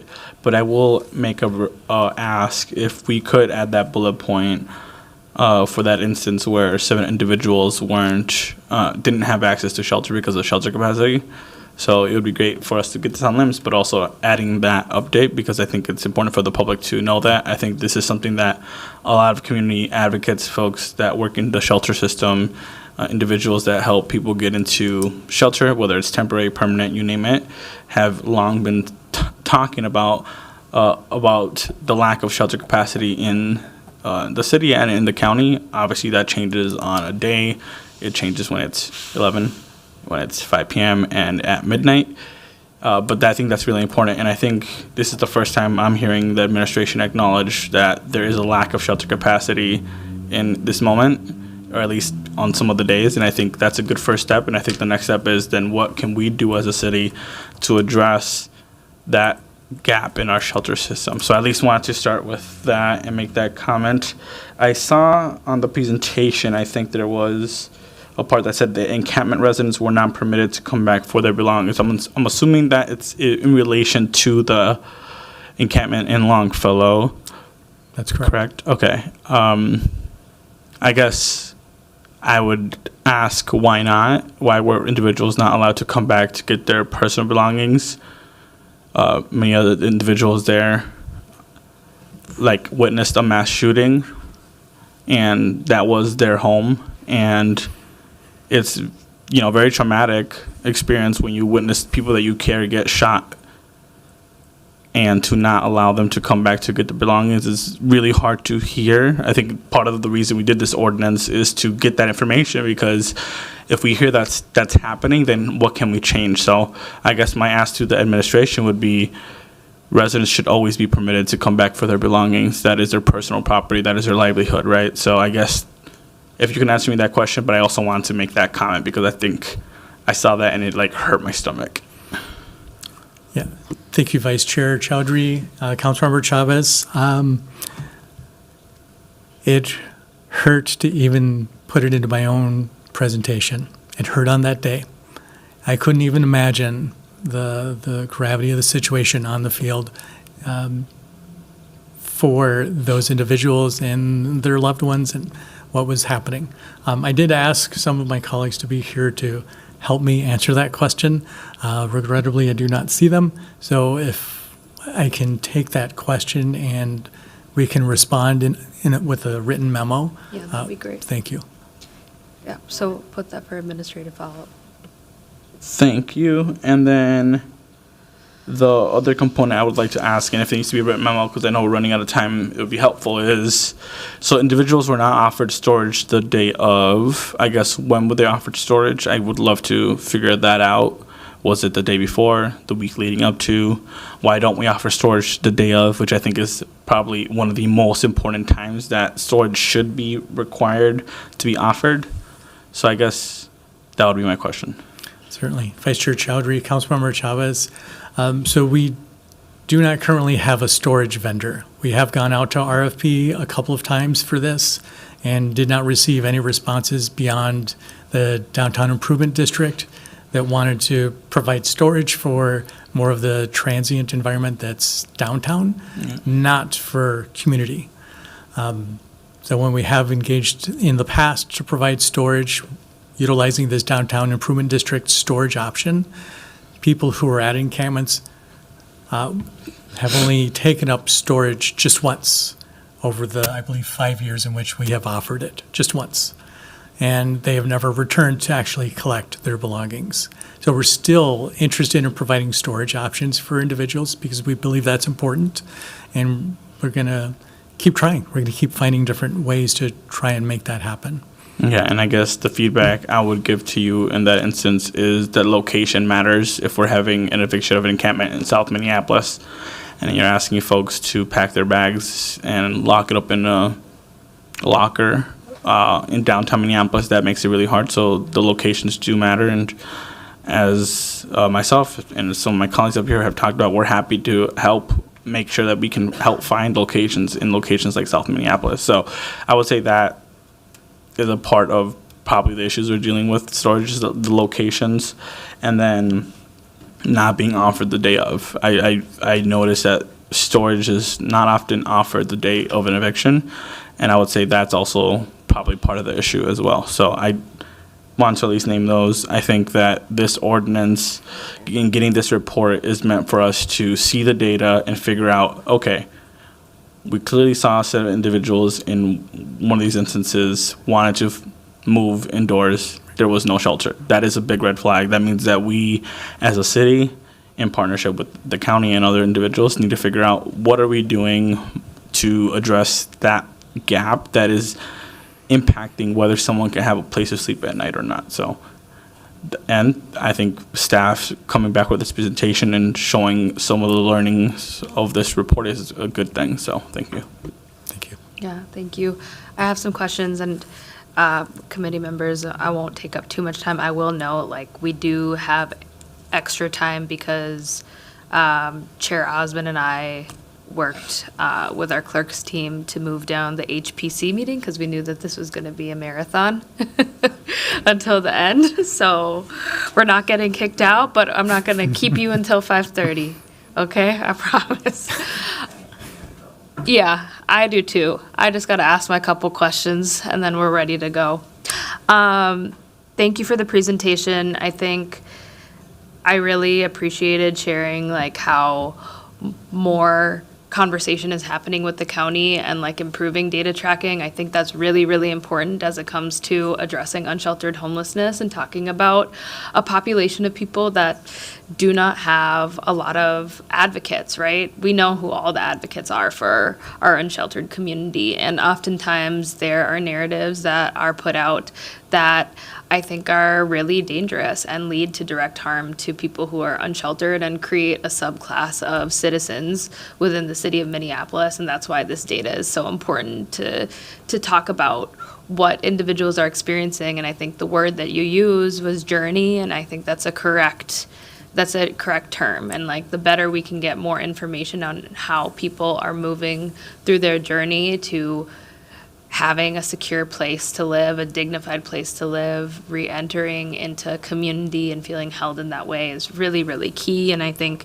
those are some things I'm really interested in working on with Hennepin County and our county commissioners over there to talk about how do we have better tools to inform the city of Minneapolis and also inform the county on what's happening. I think like that piece about, okay, we made the housing referrals, but we don't know what were the outcomes of those housing referrals is important. Also doing triage of like, where does an individual come from when they do accept shelter? I think it does matter if they're someone that's from an encampment or if they're accepting detox services. Is there a correlation between day of closure or the type of outreach that they had? Who helped them get to the place that they are? I feel like that's really important information. I had just a couple questions on the reports. So for quarter two, with no closures conducted, what does that mean in terms of existing encampments throughout the duration of quarter two on private and city property? Because we may not have closed any encampments, but I mean, I'm willing to bet that there were encampments throughout the city of Minneapolis. Could you just kind of share what that means for that quarter of like the state of encampments during that duration of time? Certainly. Thank you for the question, Vice Chair. So, yes, there were encampments, of course. In certain instances, it was the residents of that encampment that chose to move indoors, or they chose to go somewhere else, find a different location. So, yes, encampments did, quote unquote, close or disappear, but it wasn't necessarily due to city action. There were individuals that moved into a variety of different spaces, is what we observed, and what our colleagues in Public Works would observe when they would drive around as part of the Clean City team and see that properties just left behind. Not a tent, but just belongings just left there. And were some encampments just like left to just be there without intervention throughout that time? It just didn't feel appropriate to move forward on closure?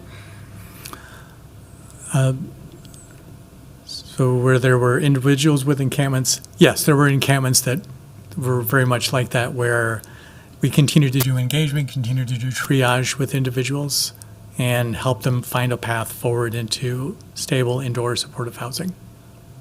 Okay, and then for quarter three, I'll concur with a lot of the feedback that Councilmember Chavez stated. I'll say, like, I was in the field the night of the shooting, and what I had witnessed was the people that were living on that parcel of land, they all, like, were really, really scared, and they were huddled up over by the auto zone is where I counted, like, 35 to 40 individuals, just trying to figure out like what their next place is and what their next move is, and like physically just like frightened. I mean, if you're in a mass shooting, like I can't even imagine the experience, the level of trauma that you feel.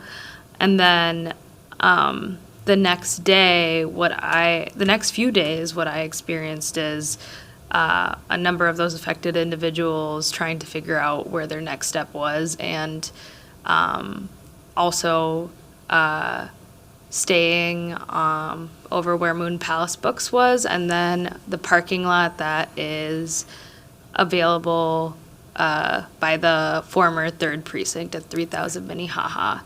And I spoke to a lot of the individuals that were there. A lot of them told me that like they had all of the cash that they had on their person in those tents. They lost like identification. They lost a few different of their belongings that they were relying on. They were able to grab what they could grab. And so I'll just share like as an account, like there was a very direct experience of not getting an opportunity to collect their belongings that I heard from individuals that made it really, really tough for them to figure out what their next step was, and was really disorienting. And I think a piece of feedback that I've shared with emergency services and health, but I think this is a good forum to share again, is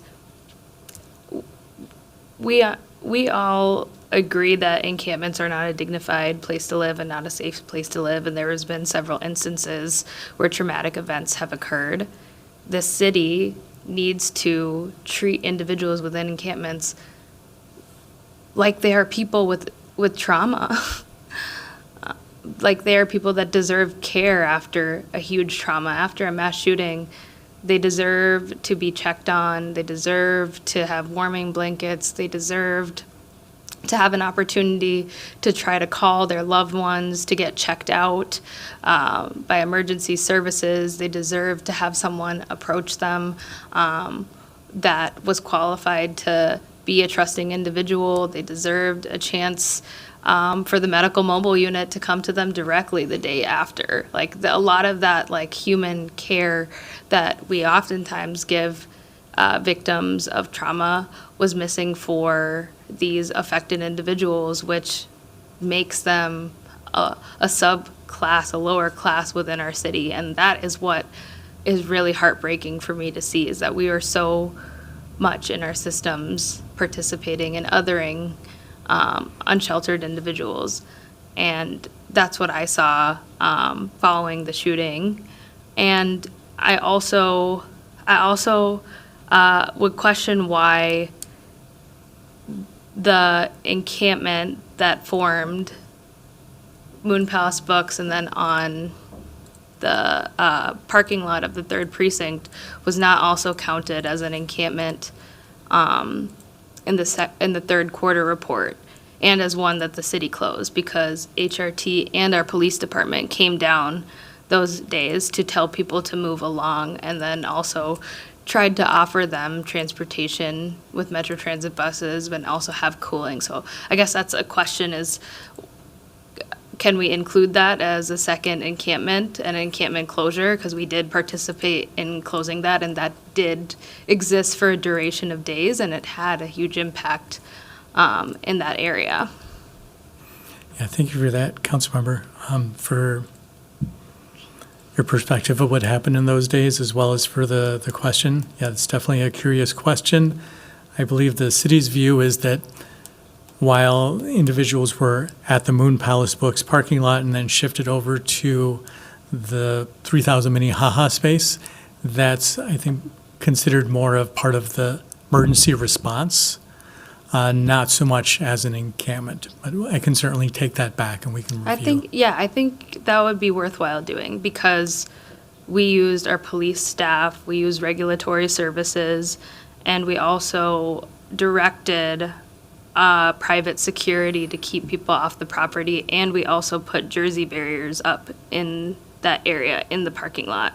So I would deem that as a form of closure, and like if that's not a closure, then I think we need to question what the definition is here, because that was city participation of closing an area where there were about 30 to 40 individuals, and we were actively spending staff time both for HRT, both for our police department, and then also involving our private security, and then Metro Transit, and then also, I mean, I don't know if you would count me in the report, but I was putting in my time that week.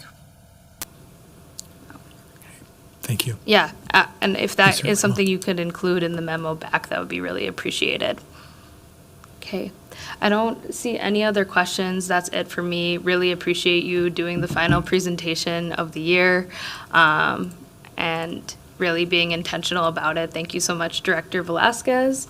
And I will ask the clerks to receive and file that report one last time for 2025. And thank you so much to all of our amazing staff that make this committee happen. Thank you to Director Hansen. Thank you to our city attorneys, to our clerks, and all members of the Biz Committee.